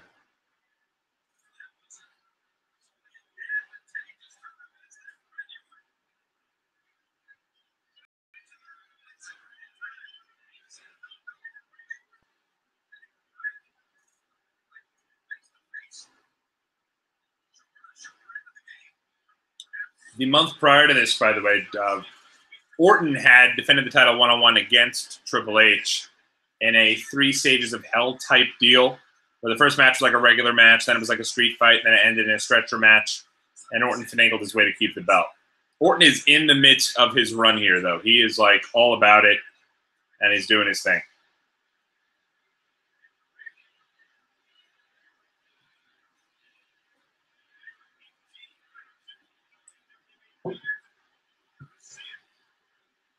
They start to really flip things around with the title as they get a little closer to Mania 26. But Orton had a little run here where he was like, he was the guy.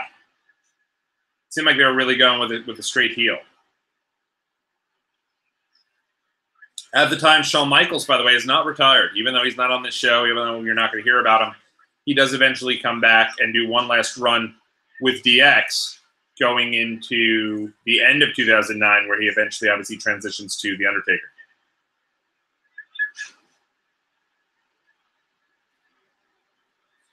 We might get into some of that as we eventually circle back and go crazy with everything going on.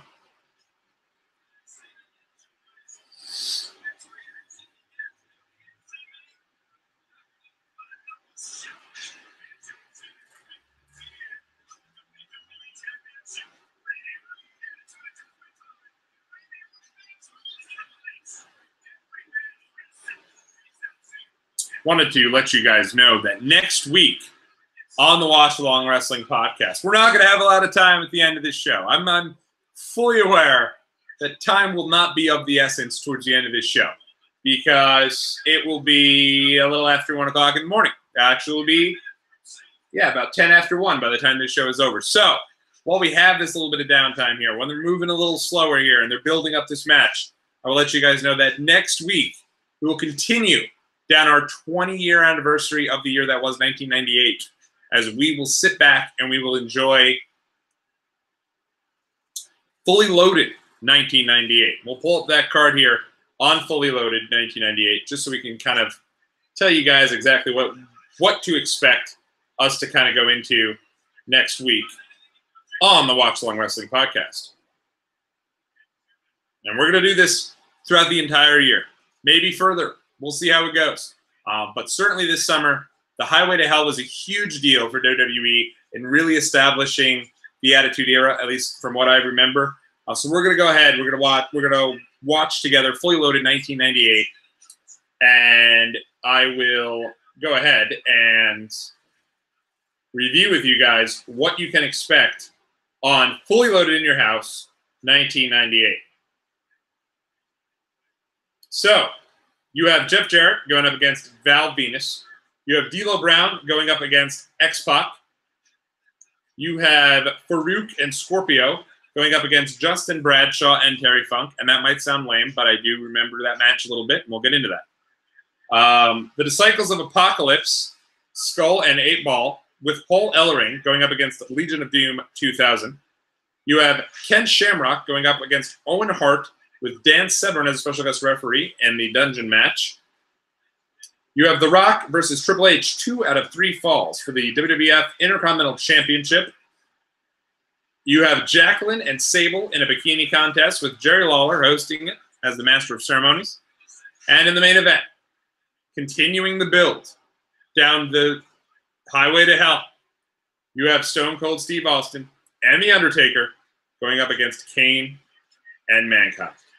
And this was a match for the WWE Tag Team Championship, despite the fact that at the time,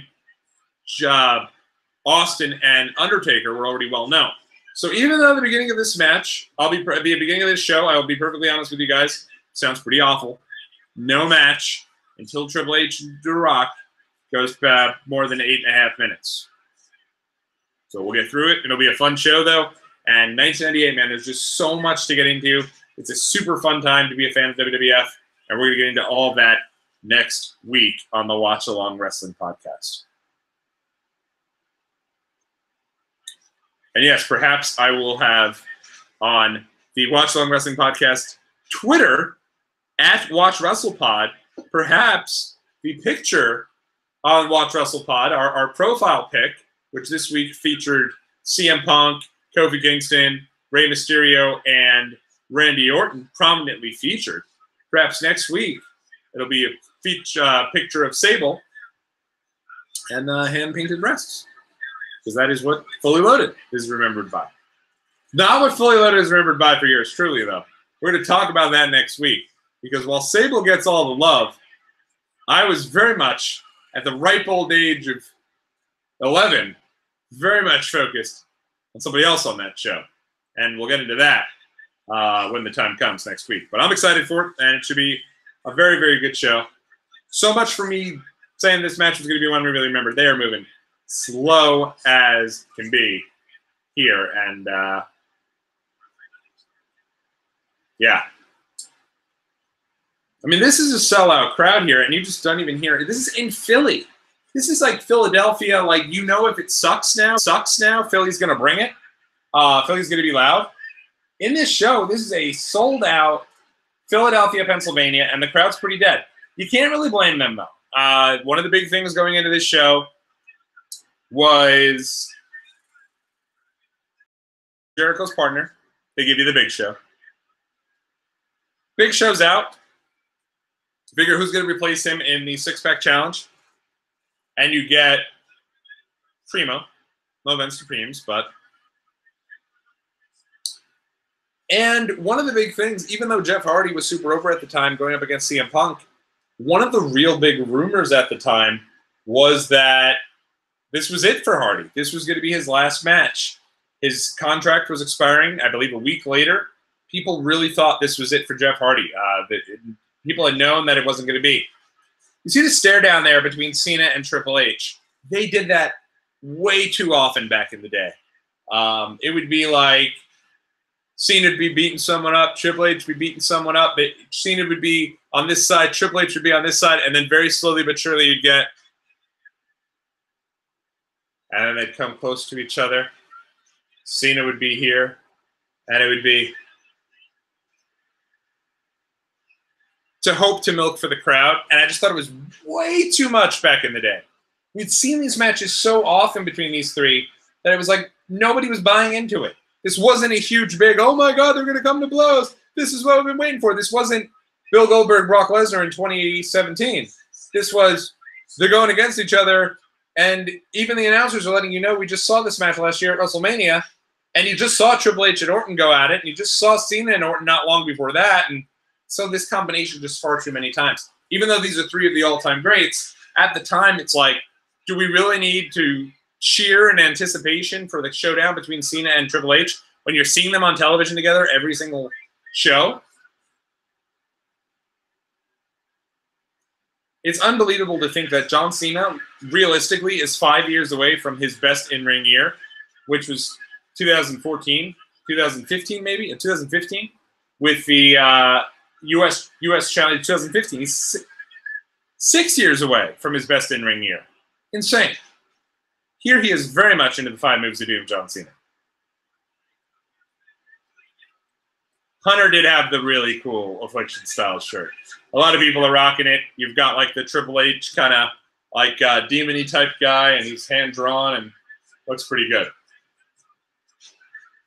Pedigree, middle of a match for no reason whatsoever, with no build. He pulls out the pedigree right over to the side of the rope. Come on, it's almost like, who are we kidding? How do you not? How did you not know that Orton was just hanging around outside? Give me a break.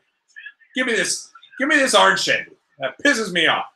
You're insulting our intelligence.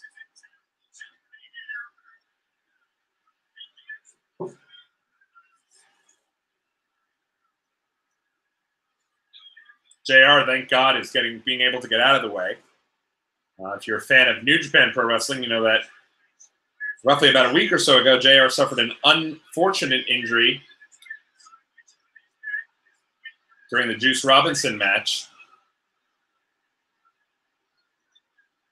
Broke both of his ribs, I believe, or definitely had a rib injury, because the wrestlers were told not to go near the announce table, but I guess they did, and they thought, and I know it was an accident, but they thought that the barricade was severely fastened into the ground and pushed it towards JR, and JR got in the way, and JR was like 66. It's pretty terrible. But, and you'll notice this, so, and Cena and Orton, pretty much every time they have a match together, the bells and whistles come out.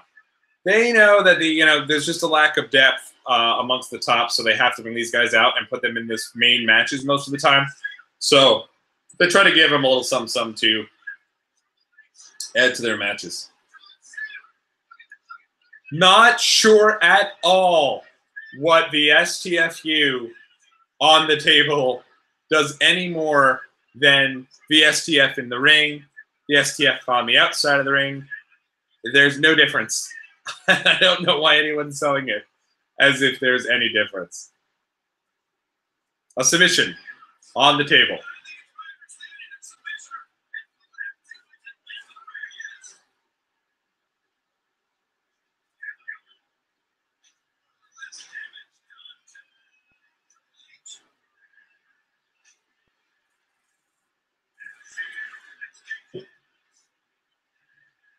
Yeah.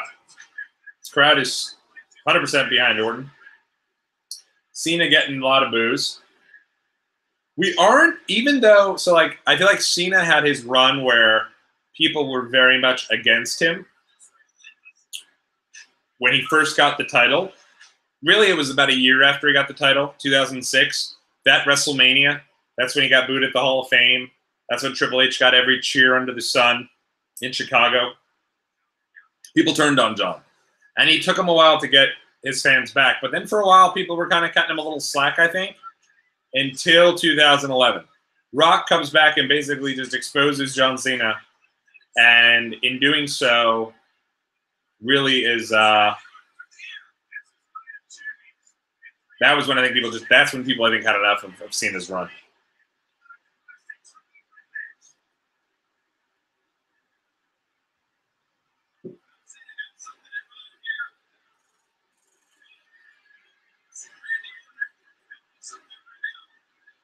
And this was also during the time period where I was completely certifiably insane.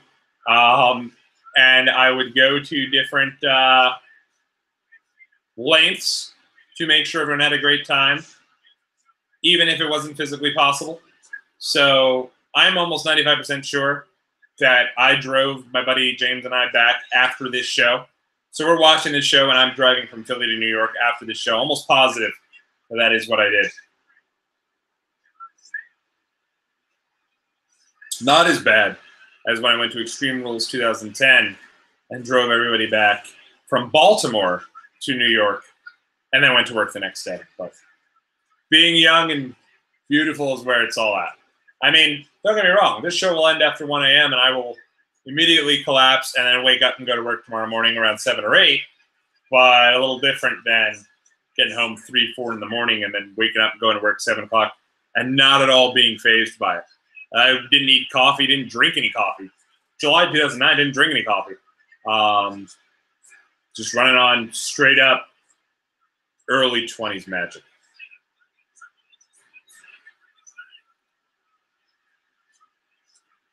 At the time, too, I remember right before this.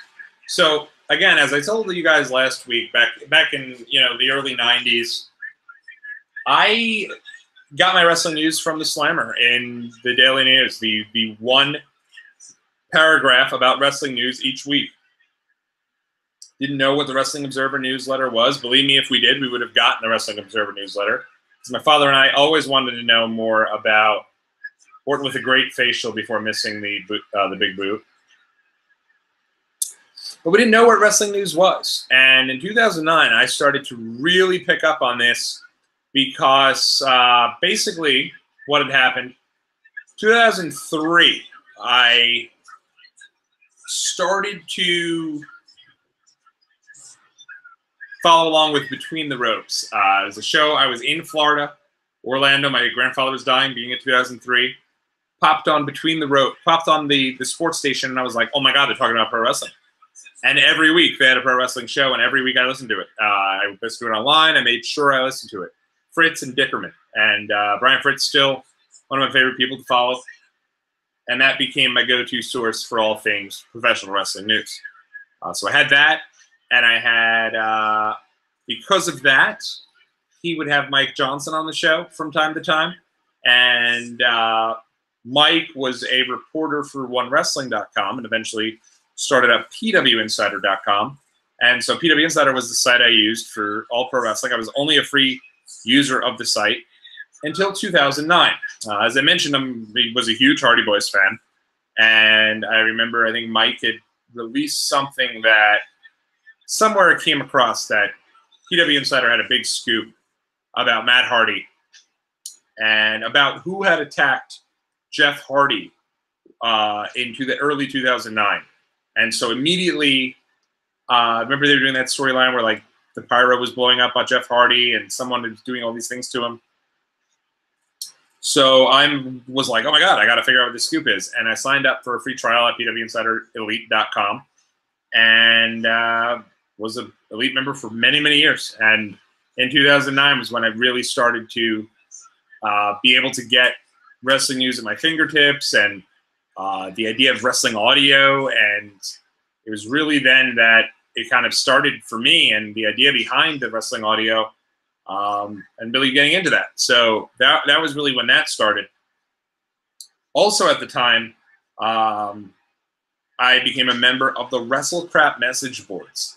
So here I am at this time now. I had been on some message boards from time to time, but like that was the first one where I really felt like it was a solid group of people who would talk about wrestling, who would break news about wrestling, who you can go on there and you could chat with people like fans like me who are super passionate about this. We could reminisce and kick it about bullshit of our favorite memories. We could talk about, I remember there was a guy who was like doing top 25 Owen Hart matches, and then he'd rally them up and he'd ask everyone for their votes, and then he'd post them on there, and people would get into it all excited, and it was like a really cool little community there. And it was on WrestleCrap, their message board, and this eventually led me over to Twitter. I noticed that people were mentioning Twitter. At the time, I was on Facebook, and I didn't particularly love it. I was just kind of over MySpace, and I didn't think that Twitter was for me. I didn't need any more social media. It seemed like social media had kind of passed me by. It wasn't something that I was all that interested in. So I hear Twitter starts, and people are really into Twitter. At the time, I don't believe there was an app, or I didn't have access to apps. Like I didn't have smartphones. So what you had was you had to tweet your tweet to a text message, and then it would show up on Twitter. And you could also follow people and get their tweets sent to your phone. So I started to do this. Oh, I remember this. The Orton is tapping, but at the same time, they couldn't. Kyoto didn't know if he was tapping due to Cena's STF or Triple H's sharpshooter.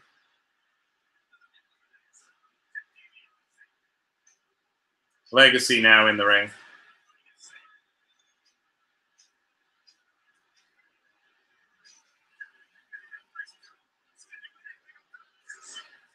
Ridiculous. So because of that, and I remember reading back in Wrestling Observer, old Wrestling Observer newsletters, Dave had an idea, Meltzer had an idea that they could have easily set up Triple H versus Cena one-on-one for SummerSlam, spun that out of that, but it wasn't in the cards. Instead, they just kind of kept the match going.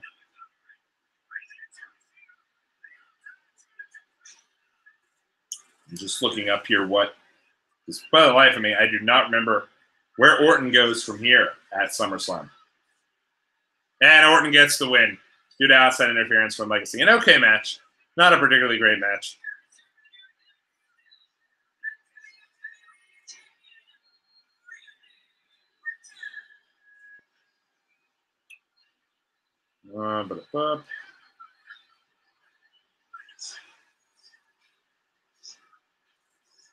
Yeah, so okay, and after this match, coming out of that, Randy Orton at SummerSlam would defend the WWE Championship against John Cena every month for years. It was some variation of Orton, Cena, Triple H, a little of Batista, but he was pretty injury prone. He's out again, doing injury here. And I have no recollection of that Cena and Orton match. But we will get to a Cena and Orton match at SummerSlam in a couple of weeks. So get ready for more Cena and Orton. Well, that is quite easy. We had him up for he had Rhodes up for the, okay. All right, not bad. He had Rhodes up for the FU. Orton caught him for the RKO while he had Rhodes up. Not bad. Cool little finish. And Orton was the guy to keep the belt on here. I want to make that clear. He had some momentum behind him as the top heel and was always finding a way to win. It's just a shame, specifically when you just built up Mark Henry as a guy who shows up on Raw, beats Orton decisively. I don't recall going much with his run, unfortunately.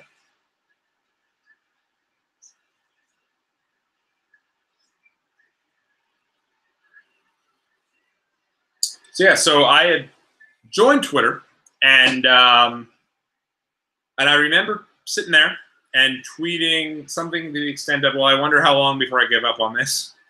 And that was the same day that Michael Jackson died. And I remember just sitting there like, oh my God. And it was instant. Like, I could pick up my phone, I can tweet about this, I can go on to twitter.com, I can see what everyone else is saying about this. This is trending. And I got really into it. I was super into Twitter. I immediately became my way of, meeting people and asking people things like, hey, any way we could talk about this. And, I'd meet people, hey, you're on Twitter, let's chat on Twitter. I would tweet in conscious state. So everything I was thinking, I would tweet. And it became ridiculous. It was literally wake up in the morning, and at the end of the day, I stopped my tweeting. And I'm still on Twitter. You can follow me at Tommy on the Spot. Now I'm a little more reserved. Now I mostly tweet about the Washington Nationals, about pro wrestling. I love to talk to fans and people like myself just on Twitter about their thoughts on the product, and follow different wrestling fans on there. And if you do follow me, or you follow us on Watch WrestlePod, at Watch WrestlePod, we do follow every single person back. We've had a good little following on there, and it's been good to follow along with everyone. So the storyline here is that Miz is attempting to impress Maurice. And one of the things that is interesting, of course, is they're already dating at this point and are now, of course, married and going to have their own show debuting next week on the USA Network, Miz and Mrs. But at the time, it was like, no, the storyline here is no way would Maurice be interested in Miz. A geek like Miz, please. And of course, in real life, she's with him, and in real life, Miz is like a super chick magnet, and story goes that he talked about on Talk Is Jericho that when he was hosting the Diva Search, he was sleeping with half the women who were on that Diva Search. And eventually, well, I believe that's where he met Maurice. He's actually one of the coolest guys around, though, which, again, we'll get to in a couple of weeks when we look at a future SummerSlam. One of the things I do remember about this is immediately after this match, Orton, Triple H, Cena, we left. We went to go get shirts. I was obsessed with getting a shirt of every single show that I had been to. And unfortunately, I got rid of a good portion of them. I still have every Mania shirt that I've been to, but I don't think I have Night of Champions.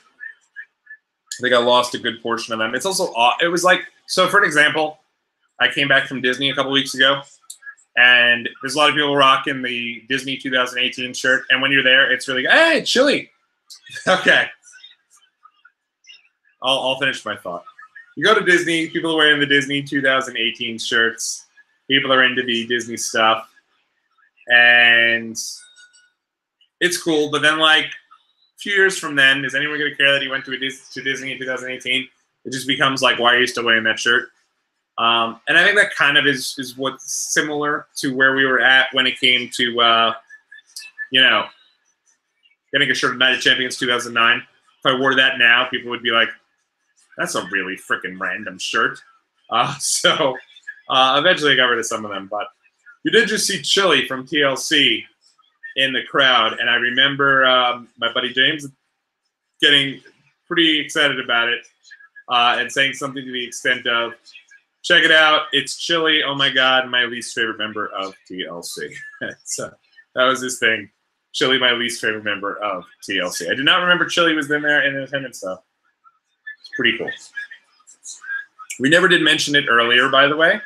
But the dark match on this show was Crime Time and Eve Torres defeating the Hart Dynasty and Natty Neidhart. And Crime Time was actually really entertaining at the time. They were on their second run with the company after being fired for taking business into their own hands and hitting their finisher on a referee. Not sure how they were brought back after that, but at that period, they were super over with their money, yeah, yeah.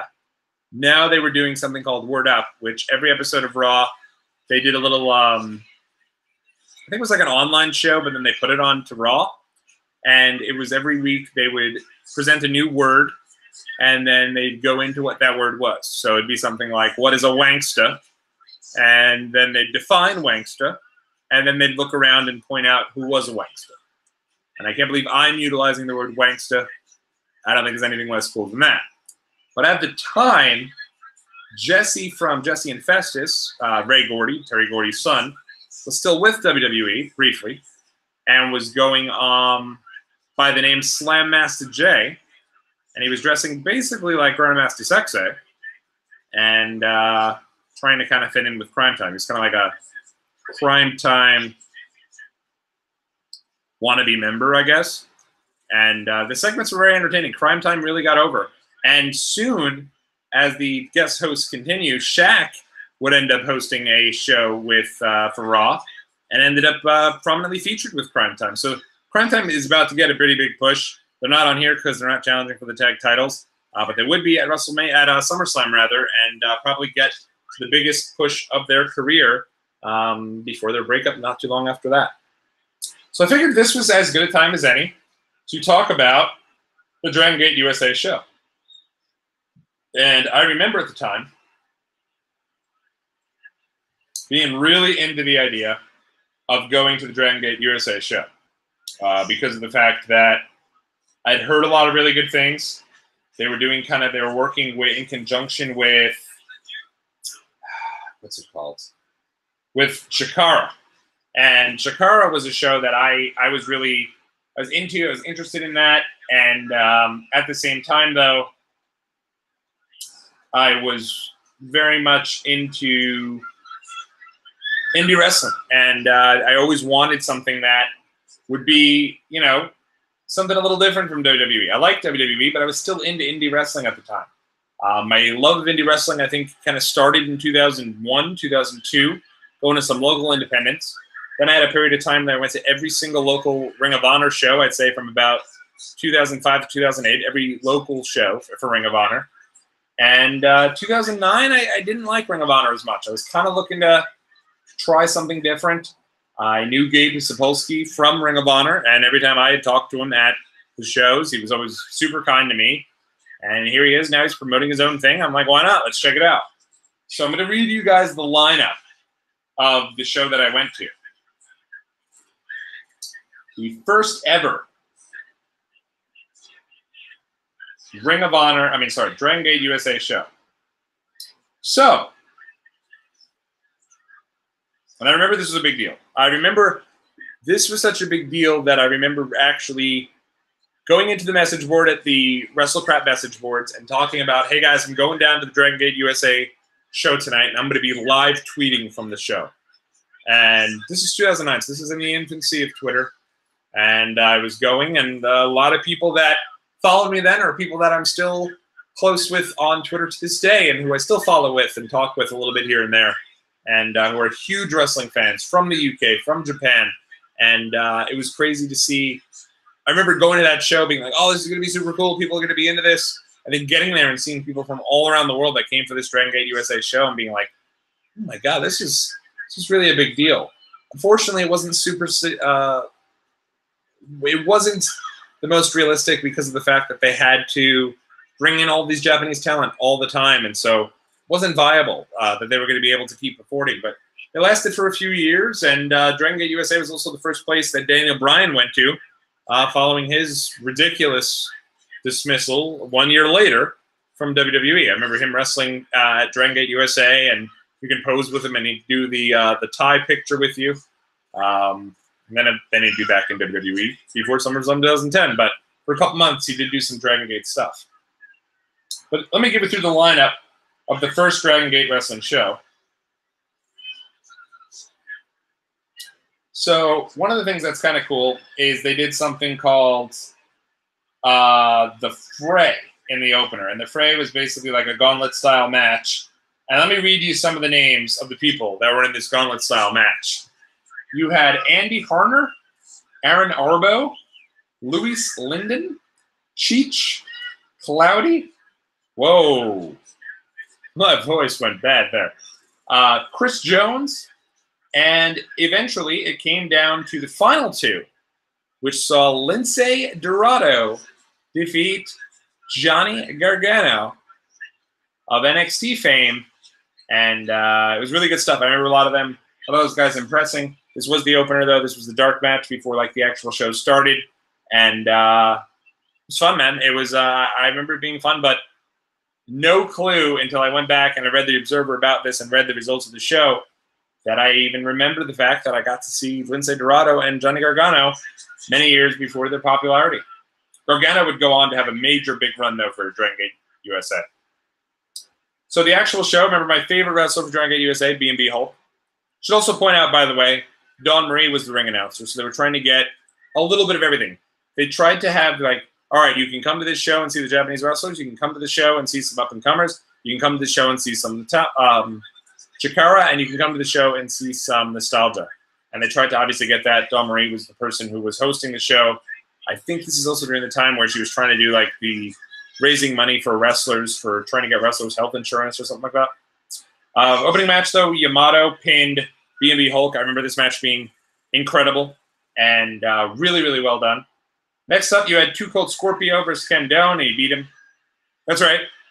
Too Cold Scorpio. Flash on the funk. That guy, Flash Funk, Too Cold Scorpio, would go on to pin Ken Doane, who was just on SmackDown a couple years ago, former member of the Spirit Squad, Kenny Doane. I do remember people saying, chanting Spirit Squad, and we want Ziggler, and I remember also being kind of sad that Ken Doane wasn't still in WWE because I thought he had a huge, really big, bright future ahead of him. Still kind of feel him. He's only like, what, 32, 33? Deserves another good run there. Then they had a match that I remember being like, they completely tore down the house. It was the most flawless match. Some of the most flawless stuff I'd ever seen. That being said, I remember it being just an insane amount of stuff in one match that it wiped you out. And then that happens from time to time. Sometimes the stuff you see is so good that it wipes you out. But you had Jigsaw, Fire Ant, Soldier Ant, Mike Quackenbush defeating Icarus. It's probably not how you say it. It's probably Iscaris or something like that. Bran, Akuma, Hollow Wicked, and Amastis. They're trying to build up either some relationship between Chikara and Dragon Gate USA at the time, which made sense because eventually I think the plan here was we'll bring in the Japanese talent to build up our brand, and then as time goes on, we can kind of get away from the Japanese talent, and you'd want to come to see a Dragon Gate USA show kind of on just based on the talent that was there. Next up, Dragon Kid pinned Masato Yoshino. I don't remember anything about either of those guys. No offense to either one. The main thing I remember, and the main thing that I remember just losing my mind over and thought was the best, and immediately started tweeting about it, tweeting, these guys are the future, these guys are the best, you guys got to go out of your way, go check these guys out. The Young Bucks defeated Sima and Susumu. And Sima I obviously knew very well because he always made appearances for Ring of Honor. And they tore down the house, an unbelievable match, and I was blown away by the Young Bucks. I was like, oh my God, these guys are incredible. I hope they get a shot in WWE. And little did I know, many years later, they wouldn't even need to get a shot in WWE because they'd be all in and proud of everything they've accomplished. But what was really cool at the time was a follower of mine on Twitter at the time, and somebody who I followed a lot in his infancy of his indie career, albeit a brief one, was Malachi Buck. And if you're wondering who Malachi Buck was, he's the third brother of Nick and Matt Jackson. And for a while, he had his little singles run going on. Didn't seem like the wrestling business was for him, which was fine and all, but I remember being really, I thought all of them were really, really good. And it's just so cool to see how far those guys have come. And then the main event, Naruki Doi pinned Shingo Tagachi. And I do remember this also being incredible. So Dragon Gate USA was awesome. And that is the problem you have with going to an indie show like that the day before you go to a WWE event. It's a great thing to do. Also because I always feel, as Mickie James gets the win, did you enjoy the discussion about Mickie James and Maurice? I told you earlier, Maurice had an injury and was going to lose this match. So Mickie James gets the belt. Mickie James looks better now than she did there. I ain't even going to front. So in any event, that is it's a catch-22. When you go to an indie show right before a WWE event. I think it's a great thing to do. I think it's a lot of fun. it's something so different from WWE that I think it's worth it to do. A lot of times they have this deal where you can go to the big 4 events, go to 4 nights of wrestling, all WWE, and you can do NXT, then the pay-per-view, then Raw, then SmackDown, all in the same deal. And that's great, and that's fun, but it's also sometimes can be a little repetitive. If you go to an indie show the day before a WWE show, you're getting the best of both worlds, most likely.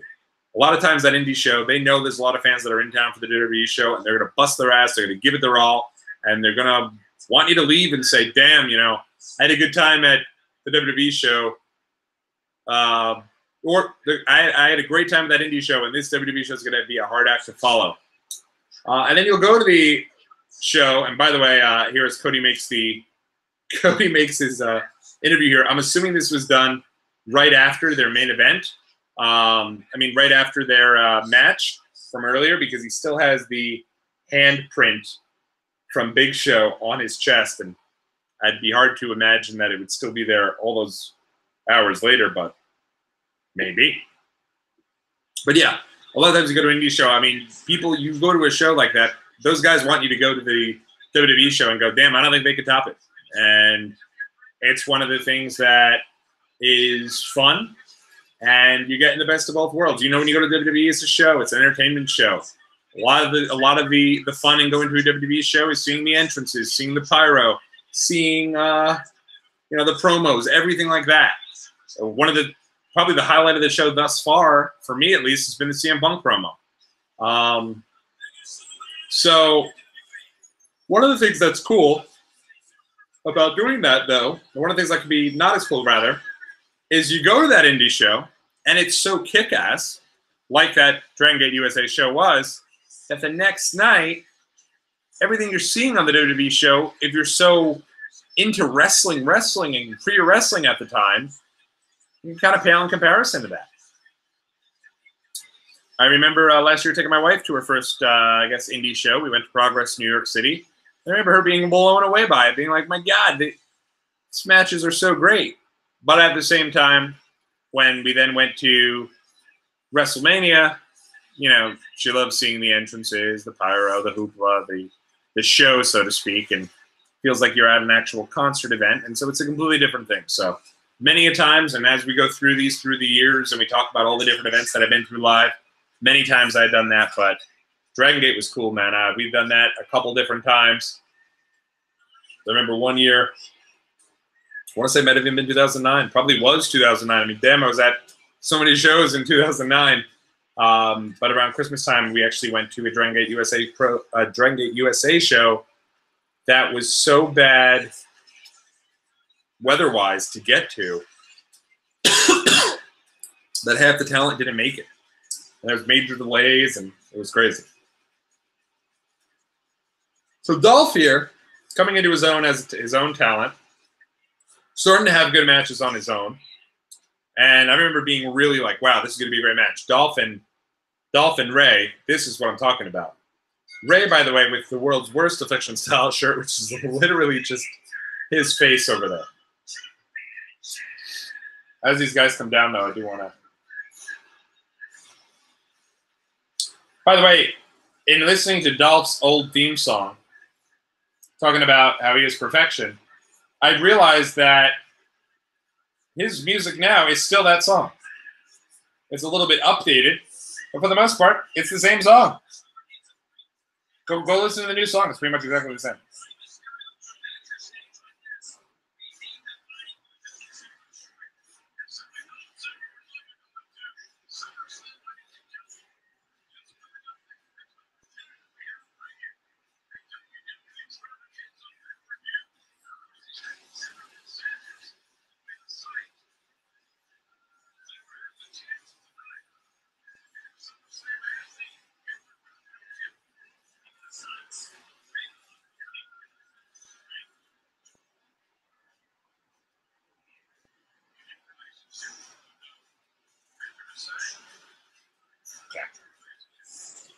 I was reading some of the results. For sure, I'll get into in a sec, because believe it or not, this was not enough wrestling for me. By the way, they're doing a deal here where Dolph and Maria are kind of fooling around. They're usually in the back. Maria's like laughing, but she's just so head over heels for Dolph.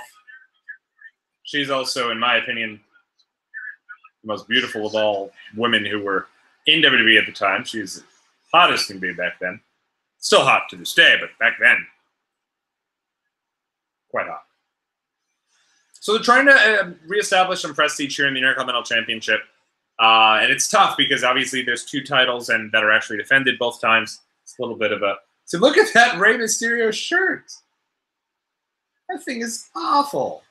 Awful. But I'm guessing this is the Elite 1 figure. The original from the Elite Series 1.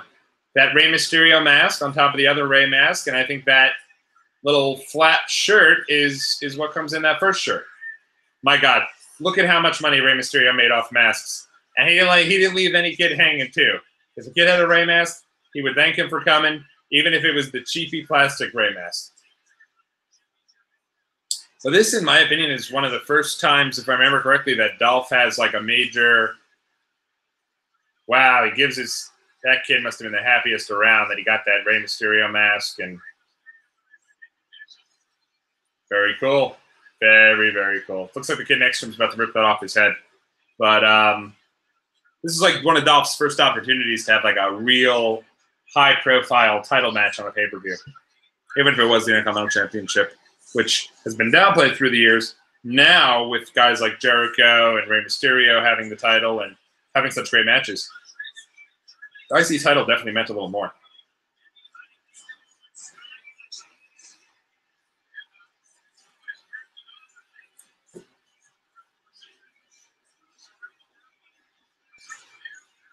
Interesting to note on this, by the way, that Raw matches are done.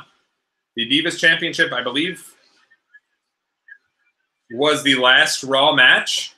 And this is it. So you're getting all SmackDown. You're getting all JR and Todd Grisham the rest of the way.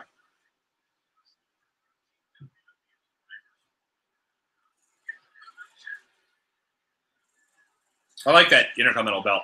I appreciate that Cody brought back the white strap old school Intercontinental belt, but that belt is also cool. I like that one.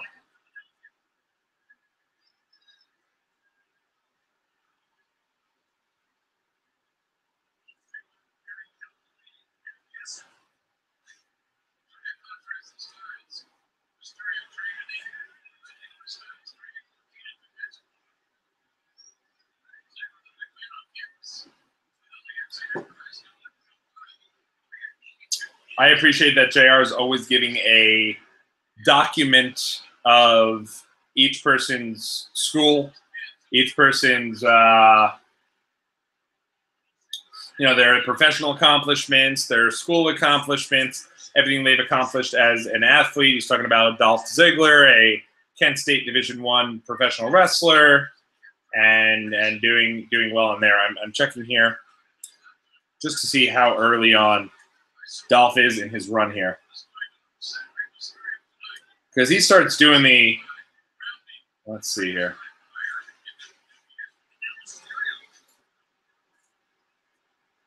Yeah, so he's not even a year into his run here.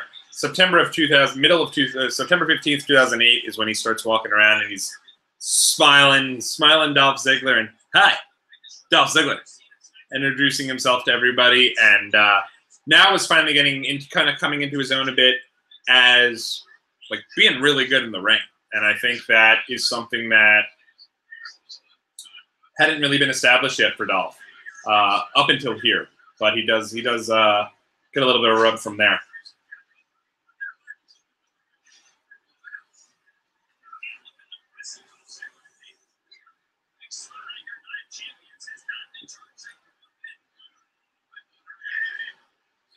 At the time, Dolph and Maria, Dolph is totally being like, he's into Maria, but he doesn't want to let it out that he's into Maria, so they're usually screwing around, legitimately screwing around. So like somebody be cutting a promo, you'd hear banging in like a closet, and then Dolph and Maria would come out of that closet. But Dolph would act like, wasn't that big a deal. Nah, screw it. Whatevs, I think is what he said. You could tell there, that's a little bit of a botch. Dolph seems super pissed about it. And even though Dolph is not even a year into his run as Dolph Ziggler, and he'd been there for a while, he did the Spirit Squad thing, he did the caddy thing for Chavo Guerrero, but he's not too far away from getting about a year or so away from getting a match with Edge for the world title. Royal Rumble 2011, about a year and a half away. So they saw high things for Dolph. This does feel real early, though, for him to get an Intercontinental title match. But I remember this being the match that, like, all right, let's go. You know, we were into, you know, right. And so after that, I started to tell the story earlier. I get sidetracked, but Cena, Triple H, and Randy Orton, they have their match. We went to go get popcorn or pretzel or whatever, because hate to say it, in the lobby during the Divas, you know, Maurice and Mickie James match. No disrespect to them, but that's their point of being on this. A lot of times, the Divas match, WWE knew wasn't all that great. So they'd give it like 3-4 minutes, throw them out there between some of the bigger matches, so the two title matches, as kind of a come-down spot for people. So people can go take care of the business, go use the restroom, do what they need to do. And at the same time, if they, you know, then they're back in their seats and they're ready to go and they're rejuvenated for the next big match. When we went out, though, so we went out, we tried to go do our thing, and then we were invited to, we tried to get back into an elevator to get back up to our seats because we were in Nosebleed City. And when we did, who's in the elevator with us? None other than Jerry Briscoe, who was on his way over to the private suites. And I remember just being like, it was so awkward and just dying to know where Jerry Briscoe was heading. And it's us down there. Obviously, you know, he had somebody like an elevator operator or someone else was in there, but wanting to totally follow Jerry down into the suites and instead going back up to the seats and wondering, you know, who's in that suite with him? Who's he going to meet up with? Only time can tell.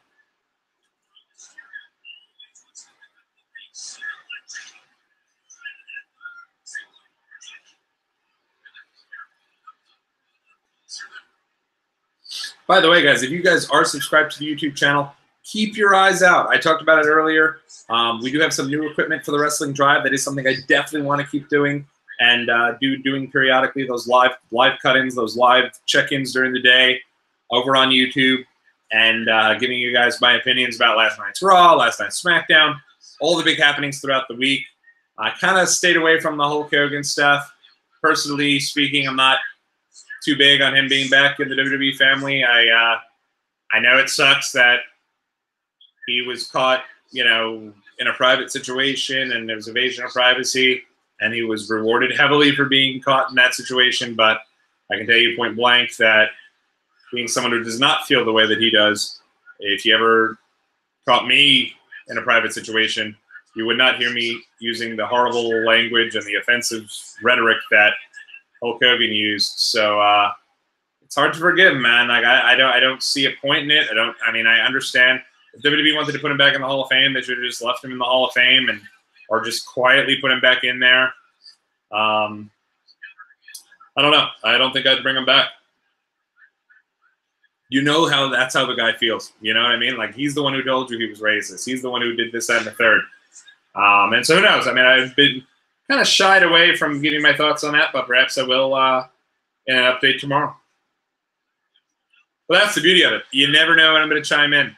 You never know when I'm going to jump on, say, hey, I'm going live in a few minutes. Come on, chat with me. Let me know what you're talking about. Let me know what you're thinking, and let's do it from there. So keep it locked in. It'll allow me to do things like that. Some folks who were talking to me about this were going to say, hey, are you going to do a Raw live stream? Are you going to do a SmackDown live stream? It's not my deal. There's a lot of people who do stuff out there like that who do them really well. And if that's what you're interested in seeing, you know, go do that and go watch them and enjoy. But I do think there's definitely some time and, you know, some you know, if something big comes up, in the world of pro wrestling. I'd like to go in there and be able to chat with you guys about it pretty instantly. So that's where the Wrestling Drive comes in. A lot of times we're in the car, we're not even moving, we're just chatting. So, you know, we'll kind of take it from there. It's a work in progress, though. As I said from the beginning, it's not something that I'm really putting a lot of promotion into right now, just because I don't want it to. I want to nail the technology. I want to get everything smooth. I want to get everything working in the right direction and a little more comfortable with it, rather than just throwing it out there for hundreds and hundreds of people to go, oh, let's go check it out. Everyone comes, and then like the technology craps out, and it's like, why did we waste our time, right? So I get that. I feel that, and we'll make some tweaks as we go along to make sure that as these growing pains are kind of going on, we're on the same page with them.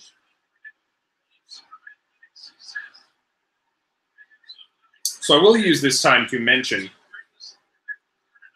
because I also remember at the time being quite disappointed in this match. As I'm watching this, I'm like, I remember this match being not that great. And I remember also being really let down that it wasn't that great.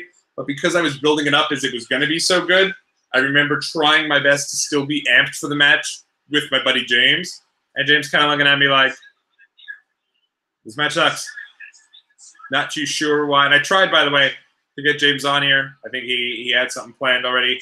I will get him on here for one of our shows that we've been to. We've been through many, many shows throughout the years. At some point, I'll get him on, and it'll be cool to have him.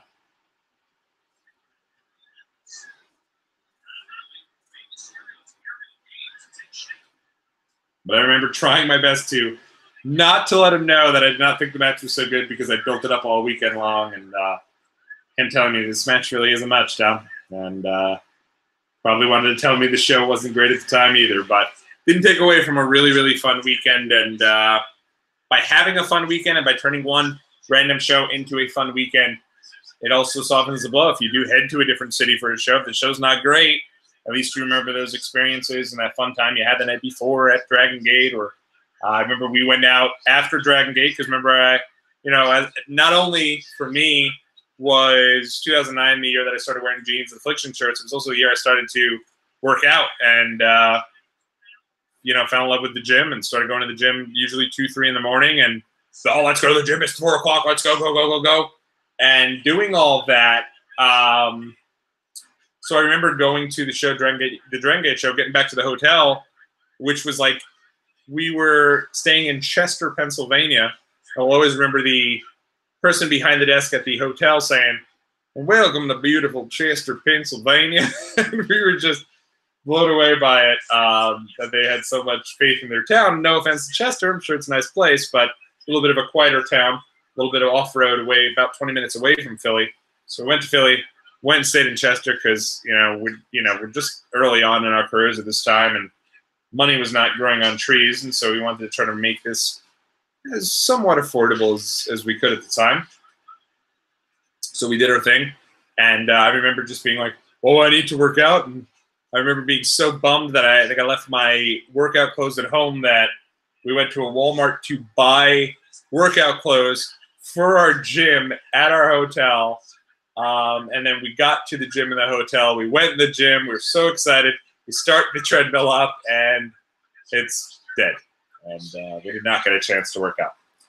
But despite the fact that I went on Saturday to Dragon Gate USA, despite the fact that I went to Night of Champions on the Sunday, just a little while before this rather, about a week later, I was back at it again, and I went to go see SmackDown in the Nassau Coliseum following this show. And some of the things that I saw was ECW and SmackDown. And the thing I remember most about that show was Matt Hardy was still injured. And he had tweeted something about how he was at home on his couch and how he was going to see everyone soon, or he was going to watch the show with everybody.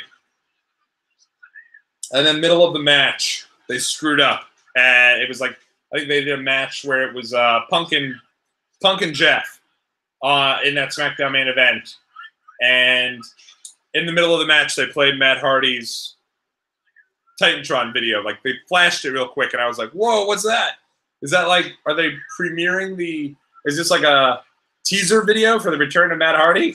And instead it was just they screwed up, they played it too early, and then at the end of the match they really played it where it was supposed to be played. It was obviously edited out seamlessly when they aired SmackDown, but it was the return of Matt Hardy, and he came back to come to his brother's aid and turn face, and I was the happiest motherfucker under the sun. I mean, both Hardys together again, and at the time, man, there was nobody who was as big of a Hardy fan as myself, as I'll get into during my talk about the main event. Dolph lands right on his head there. I mean, he's working hard. You got to give him credit for that. And by the way, special thanks to, as I usually put them over as well, the history of WWE.com. Went into there to go find those results from that ECW and SmackDown taping. On August 4th in 2009, so a little over a week later, I was back at it again. Didn't have my live wrestling filled just yet.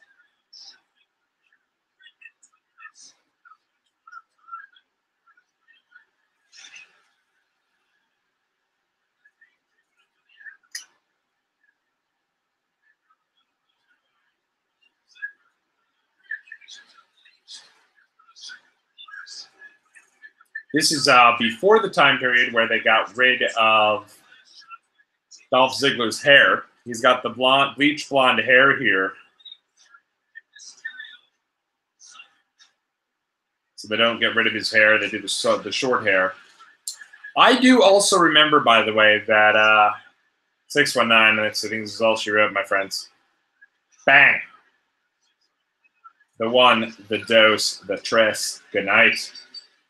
Mysterio keeps his belt, but a solid showing, I guess, for Dolph at the time. So not as good as I remember, but now that I think about it, I remember this match not being great, and my buddy and I strongly contemplating hitting the road.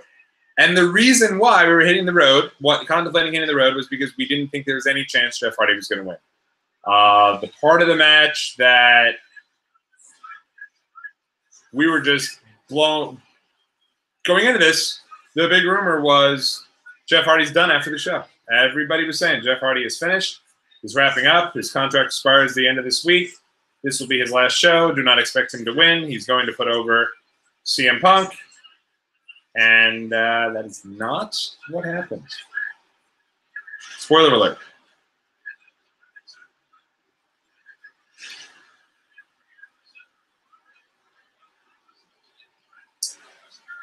Love me some orange shandy. I'm a little bummed. I'm not somebody who has a ton of beers throughout the week. I usually will save my beer to knock back a couple with you guys and have one or two maybe on the weekends. But this is my last shandy. Next week is going to be my last one of the Line of Kugel's orange shandy. They're not available here in New York, so that'll be the last one next week. Maria, one word. This is just, I mean, they're both good-looking people, Dolph and Maria, but I'm not sure about Maria in Dolph's corner. She barely looks the slightest bit interested in what's going on. But as I mentioned earlier, so Matt Hardy swerved everybody on Twitter saying he was home watching the show at home, and then eventually showed up, and it was, you know, the happiest moment of our life. One of the things about the Hardys is they really got social media over way before everyone else. They utilized social media to the best extent of any wrestler I could remember, particularly early on. Even before Twitter, Matt Hardy was able to get on the internet and get himself over with those videos, recreating the Edge and Lita thing, getting people behind him, getting people to be interested in him, following him to Ring of Honor, getting really super pumped to see him. And really with Twitter, I think, did the best to really get people interested in seeing where the basically what he was doing and getting people into their lives, and really providing. I remember one of the main things about Twitter that I found so interesting was being a fan of the Hardys. It felt like we had just like this unlimited, unbelievable access to them, which is good and bad. You know, when you were a kid, you're like, oh man, I wonder what Hulk Hogan's like in real life. Now you can pretty much follow along with every one of your favorite wrestlers and hear about their tweets all the time. Miz, I get 1,500 Miz notifications a day. I know he's promoting his show, but it does take a little bit away from their mystique and aura. But back in 2009, man, I thought the Hardys were the two coolest people on the planet of Earth. I used to watch the Hardy show all the time, where they'd document their antics with their wife and with Beth, Jeff's wife, and then Shannon Moore and his wife, what is her name? The lady who does makeup for WWE. I wish I knew her name. I, for the life of me, can't. Jules, whatever. Julie. Then you had Hurricane Helms. You had Chemo. You had Gunner, who just is debuting for NXT now.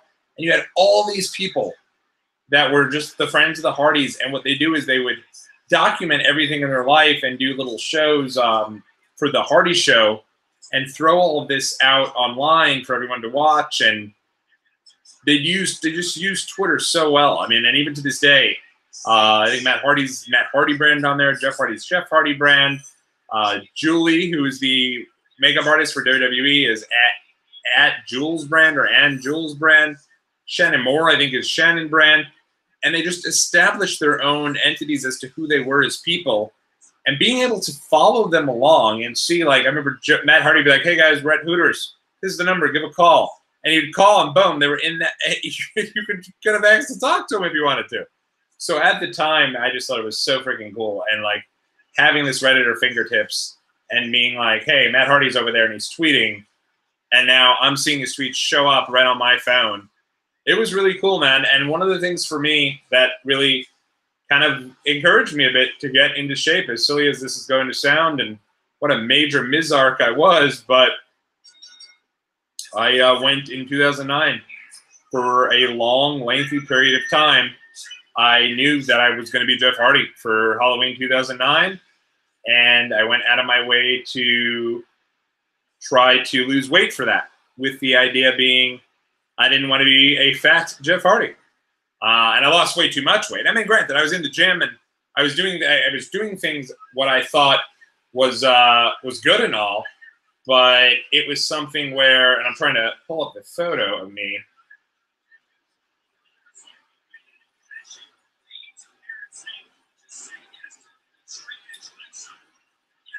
Basically trying to, I'm going to pull up the photo here of me dressed for Halloween that year as Jeff Hardy. But I had gone, beginning of 2009, 256. And now, for me, somebody my size, 6'4", the weight you want to be at is between like 205 and it was basically 205 to 225 is a normal weight. So 256, even though it was 30 pounds or so, 40 pounds or so overweight, it wasn't like I was massive. But for Jeff Hardy, I was like, Jeff Hardy's a thin dude, and that's where I want to be for Halloween. So I really did. I went out of my way to try to dress as Jeff Hardy and to almost become Jeff Hardy for that Halloween, and lost a ton of weight. I was down to like 182, which is way too small for me, and unfortunately ended up, because when that happens, your immune system is shot. I got swine flu. It was a mess. But the good news is put that all behind me, and we did our thing. But I will show you guys right here the insanity that was me dressed as good old Jeff Hardy. And my buddy James kind of got me going and did some stuff. There you go. That's James. It's not, there you go. You can see there I'm holding a couple adult beverages and dressed from head to toe as Jeff Hardy. Jeffro, if you will. It's myself and somebody dressed as the Hulkster, and good stuff, man. A lot of fun. And you can see I got the diabolical armbands that CM Punk was talking about. I got a little Hardy pendant for necklace, and I'm there. Thinnest I've ever been in my life, and ready to rock is Jeff Hardy. So I was into it, man. I was a big fan, and this was about as cool as it was for me. And I remember this moment here, Jeff Hardy making his making his entrance down the ring. I did too. I had the Hardy pants, I also had a T-shirt. By the way, I'm walking around New York City, Halloween 2009, in a tank top, freezing cold, studded belt, just like Jeff Hardy, and I even had the T-shirts tied, dangling out of my backside. It was ridiculous, but it motivated me to lose weight, and I'll always say, man, as silly as that was, it got me into really decent shape, and it's encouraging. So by all means, find something to get you motivated and definitely live a healthier lifestyle. And of course, the thing that's interesting about the Hardy show is, like, you watch this period of time, Jeff is the top guy now in WWE. This is the biggest he's ever been in WWE. He's getting there. He's the guy right now, and he's on the way out. And you watch all this, and he's got the cool-ass entrance song. He's face painted up. He's got the, what's it? I could see the writing on the wall. People are into him. It looks absolutely great. But what's interesting is, like, when you go back now after you just saw the Hardy's special, the Hardy's 24 special, it's like, damn, watching all this stuff now, it's like, these guys were really struggling at the time. And Jeff's guy, he has a bunch of kids who are looking up to him, and the guy was really struggling. And he even talks about, like, he needed to step away from WWE at this time because of the fact that he was just too screwed up on too many different things. And you look back at that Hardy show, and while it was a fun show to watch and to, you know, the way they use the internet, you felt like connected to them and all.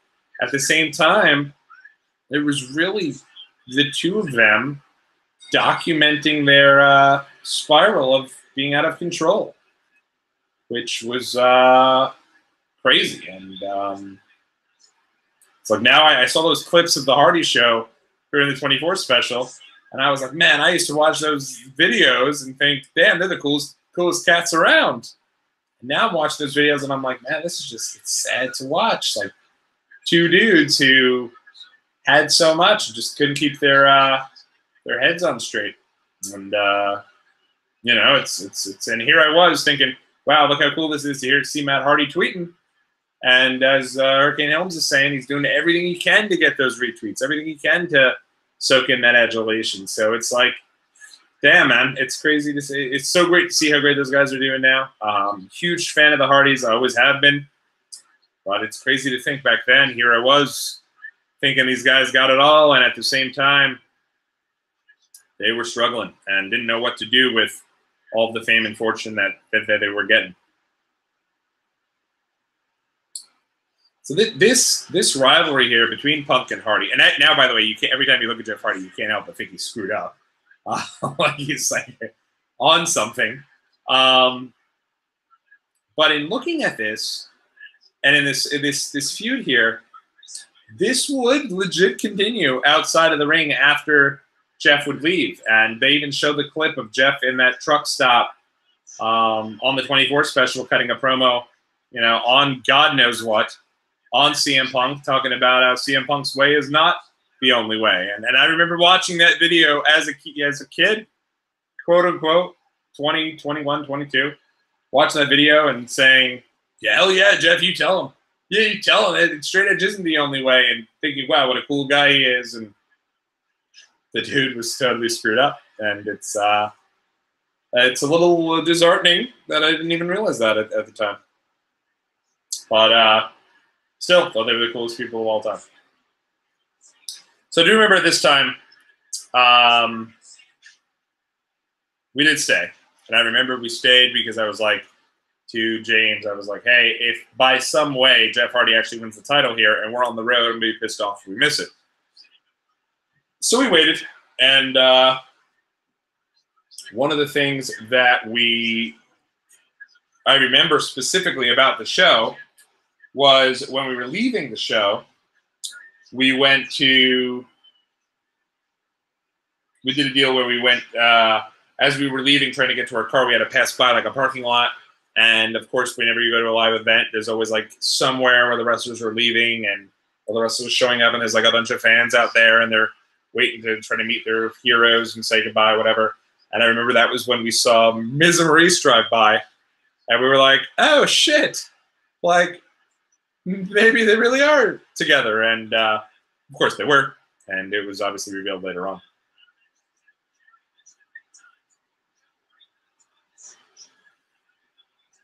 Punk with the green.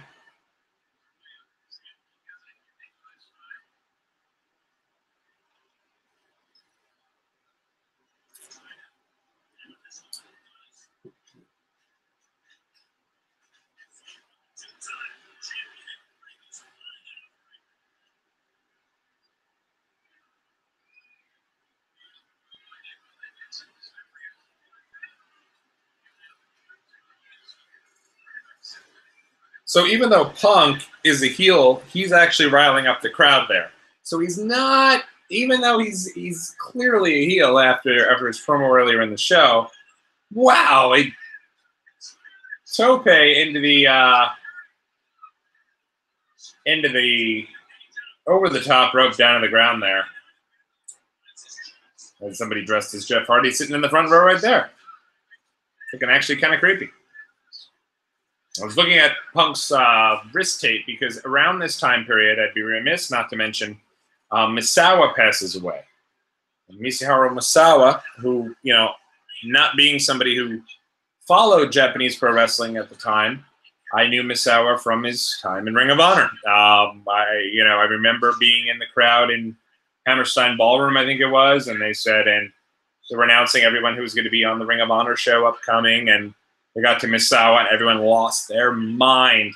Then I went to the show to see him, and I'm at least happy I was able to say that I saw him live and in person.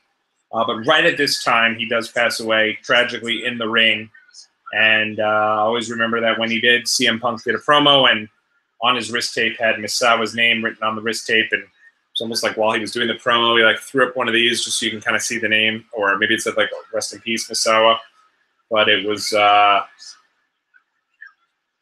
yeah, that was rough. I remember when that happened, and it was like, even though at the time I had only known Misawa from the matches he did in Ring of Honor, I remember just being like really blown away that had occurred. And he was a young guy; he was in his 40s, I want to say. And he was gone, and died tragically. It was a really big story and a really big deal. And actually, if you go now in doing some of the research for this show, and you go back and read some of the old observers, if you are a member of F4WOnline.com, Dave Meltzer covers the death of Misawa so well, as he does with most deaths, but this one specifically. He talks about, you know, his impact on the business, the minutia of, you know, how he had passed away and everything else, and definitely go out of your way to check that out. Can't recommend it enough.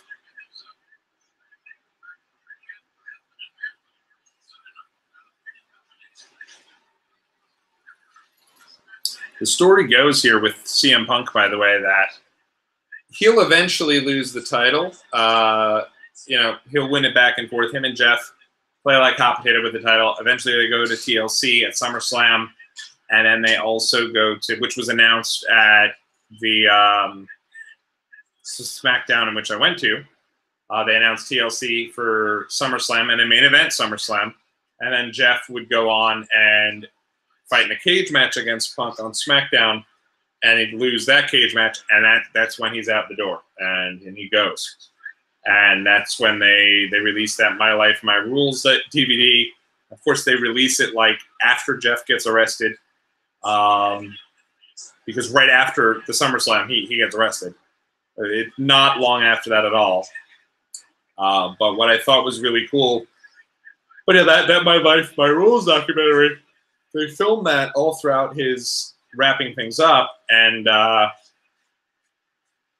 that's the famous stuff you see. The filming of that documentary is all that stuff you see in that 24 special when Matt's falling asleep and they're walking through the compound, and Matt's talking about how great it is that he borrowed some sort of pills from Jeff, and Jeff even says, and I remember at the time Jeff saying he wanted to kind of take some time off, but kept pushing himself to stay there, and WWE kept trying to want him to stay there and wanted to have him work through it, and he kept extending. I remember it being like, this is Jeff's last show. This is Jeff's last show. For sure, he's just signed on. He'll do SummerSlam. Then it was, oh, he's going to stick around, and he'll do SmackDown one last time. And they, you just keep pushing it. And meanwhile, it's like the guy clearly knew he was having an issue and needed to get away for a bit. And it's scary now hearing Jeff saying he's battling injuries and no longer doing the Swanton Bomb on house shows, and realizing that kind of Father Time's catching up with him, but then he's still having matches on SmackDown. And it's like, hopefully all is well.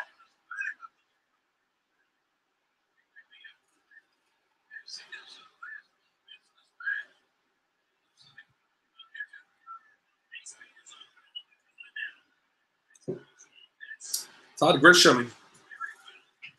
I didn't appreciate Todd Grisham at all when he was there, but he's actually not bad. And Todd Grisham is actually a really good commentator for ESPN. He does some really good stuff for MMA. I believe also for soccer too. And has done well for himself post WWE. At the time, I did not appreciate him as much as I should have. He's not half bad. SmackDown really is at this point too. I mean, very similar to the way SmackDown is now and Raw is now. How like you have Daniel Bryan, you have Shinsuke, you have AJ, you have Samoa Joe, you have Andrade, you have a whole bunch of people on SmackDown who can just straight up go. That is the wrestling show. You tune into SmackDown every week because it's the wrestling show. You know you're going to get really good matches. Maybe not the most in storyline development, but you know you're going to get good matches. That was the same it was here in 2009. That was you had the same. You had Punk, you had Jeff, you had Ray, you had Dolph. You had all these guys who could just straight up go in the ring. But similar to the way Raw is now, how like you had for Raw, you had right now it's like you have a lot of like that showy type of like main eventer type guys. You have your your Brauns, your Romans, Brock's on that show whenever he shows up. Isn't that frequently? You have those guys, but then you also have Seth Rollins, and you also have Finn Balor. And Seth is doing his thing on Raw, and he's where the good wrestling is. And that was similar to the way it was, here back in 2009. Yes, you had all these guys, but then you also had Kofi, who was like in the mid card, so to speak. And he was having these great matches, trying to do his thing and kind of hold down the U.S. title. And you had Evan Bourne. You had a couple other guys who were having really good matches on Raw. But for the most part, it was your main eventers, your big stars, your guys who were more about the promo, more about, the entertainment aspect than the actual wrestling aspect. Guys like your Cena's, your Orton's, your Triple H, those types. Not that there's anything wrong with them. It makes for a fun dynamic between the shows. And I've watched most of the shows leading up to this Night of Champions, and it's both of them do really well. I remember like a Punk there. Oh.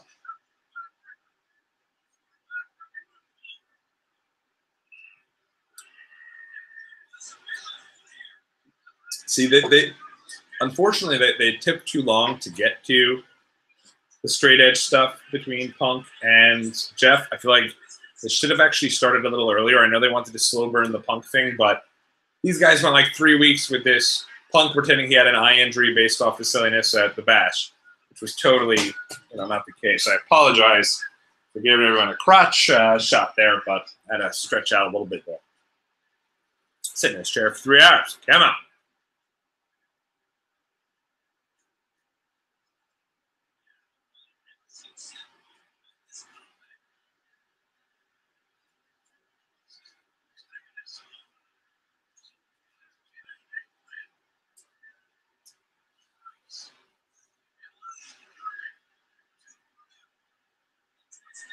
And you can even hear from the crowd, people do not think Jeff is winning this match. I can tell you right now, very few did at the time. Because of the fact that everyone thought he was leaving. So that I remember thinking that was it. Felt like that was it. Also remember, this is Night of Champions. We've already had a couple of title changes. We figured those are the types of title changes we get. I think the Divas title and the ECW title changed hands. Okay. You figure you save the big title changes for SummerSlam, your big 4 pay-per-views. We got our title changes here on the show.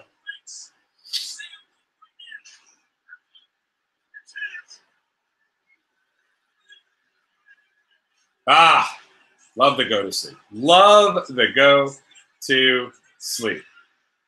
And Punk is such a snide here. He's turning into such an egotistical douche. Covers him with the grin from ear to ear. Then he's so surprised Jeff kicks out of it. Now he's frustrated.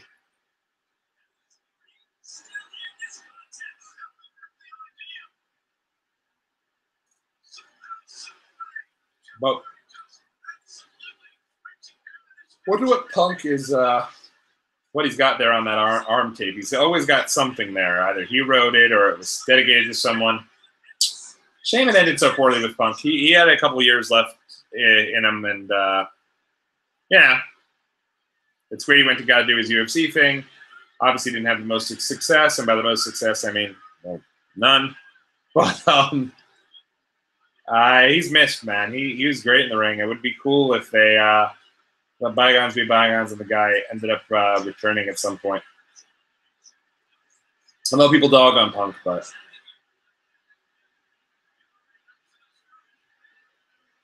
crazy though when you consider. You look at John Cena, you look at Triple H, you look at Randy Orton. These guys are chiseled from stone. Now you're looking here at Jeff and Punk and the joke. And that's why for me too, like at the time I'm trying to lose weight, I was not trying to put on muscle at all. It was just nonstop cardio all the time because I was trying to be thin. Look at Jeff. He's a thin guy, and Punk's not even really ripped nor thin. Swanton bomb. People like, no way. And there's the reaction. Look at that pop.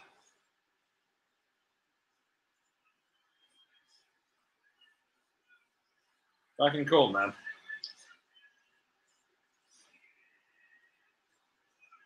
My poor boy James, this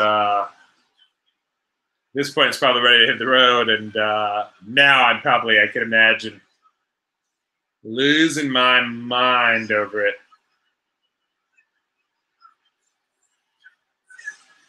Jeff is good at that. And you know what? Like, people say Jeff's not the most passionate about this, but like that moment where like the belt is being handed to him and he goes back and he's like, whoa, like, you know, that the belt means a lot to him. Like, you even saw when the Hardys returned to WrestleMania and he just needed to let out like a big like scream because like it was really affecting him and he was really stoked about the idea of returning and taking in that crowd and being back on the big stage. It's like, it's a shame that things didn't work out better because, I mean, in a weird way, if the policy states that somebody's, you know, knocked for a third strike and they're gone for life, it's good that Jeff wasn't under contract with WWE. He'd never be able to be there again if he lasted a little while longer and got arrested for the DUI. But it's just, I mean, the drugs in the mail, whatever. That said, it's a shame that it just didn't last longer, this run with him on top, because I feel like he could have been a huge, huge deal for WWE. He was already, but he really, at that point, and unfortunately, I don't see it now, unfortunately. He just had a really good match with Shinsuke, and I think Jeff is super charismatic, and if he were healthier, I feel like he'd probably be able now to have a good run and maybe even a world title run, but back then, man, the sky was the limit. It's a shame that he did that whole went to TNA, and you know, I mean, I know he was trying to kind of help that brand out a bit, and that's great. But I feel like at that point, if they could have just gotten the guy some help, and he could have been like the John Cena level talent for a long time. Comes across as such a superstar there, man.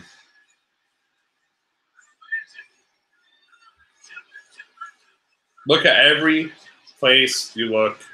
Everyone's got the armbands. Everyone's got the face paint. This was the summer of Jeff Hardy. Unfortunately, I don't think we're going to be able to revisit it just because as I look down the pipeline right now, there's just got some plans of different things. I feel like having that live event stuff and having those stories are definitely fun. So I don't think we'll get to the SummerSlam 2009, but hopefully someday because it's a fun little tale. And Cool. It's a lot of fun. So good little show there, man. I will say, I mean, I don't remember much of, I didn't remember much of anything about this show. I was glad I was able to go back though and kind of revisit some of the old memories of the show and watch some of the shows leading up to it, and then watch the show live there with all of you guys. And for those of you who have tuned in, and those of you who have helped spread the word there on the Twitter, thank you for that, and I do deeply appreciate it. And if you joined me tonight, I saw some folks in and out, and I do appreciate you guys giving me a chance. I do know we got a little bit of a snafu with technology. It's just kind of how it goes. I went to power up, and boom, update time on the Windows, and knocked me out for about 30, 40 minutes. But thankfully, we were able to start things out here at 10 o'clock, and that show was really good. I mean, yes, I enjoyed watching that time period. But it's time to rewind the clock back another 11 years. We're here now, 2009. We're back to 1998 next week, fully loaded. We're continuing down the road of the highway to hell. And we're going to keep getting there, and we're going to eventually get our way to SummerSlam 1998 and everything that then comes without it and after it, as we continue this 20-year anniversary tour that we're doing interspersed with all these other shows. So let me know if you have any questions about Night of Champions 2009. If there's anything you want to know about the live experience of being there, anything you want to know about Dragon Gate USA 2009, the first show they did, let me know about that. And let me know either on Twitter at WatchWrestlePod. You can talk to me on Twitter at TommyOnTheSpot. And we'll chat also if you have a question. You can send it over via the email, watchalongwrestling@gmail.com. Thank you guys so much for hanging with me all night. Thank you for checking us out. And you never know when I might pop up on a wrestling drive. Definitely before the end of the week I will. So until next time, everybody, this has been Tommy on the Spot. It's a little after 1 a.m. It's time to go to bed. But it's been a good time, man. So until next time, take care. You be well.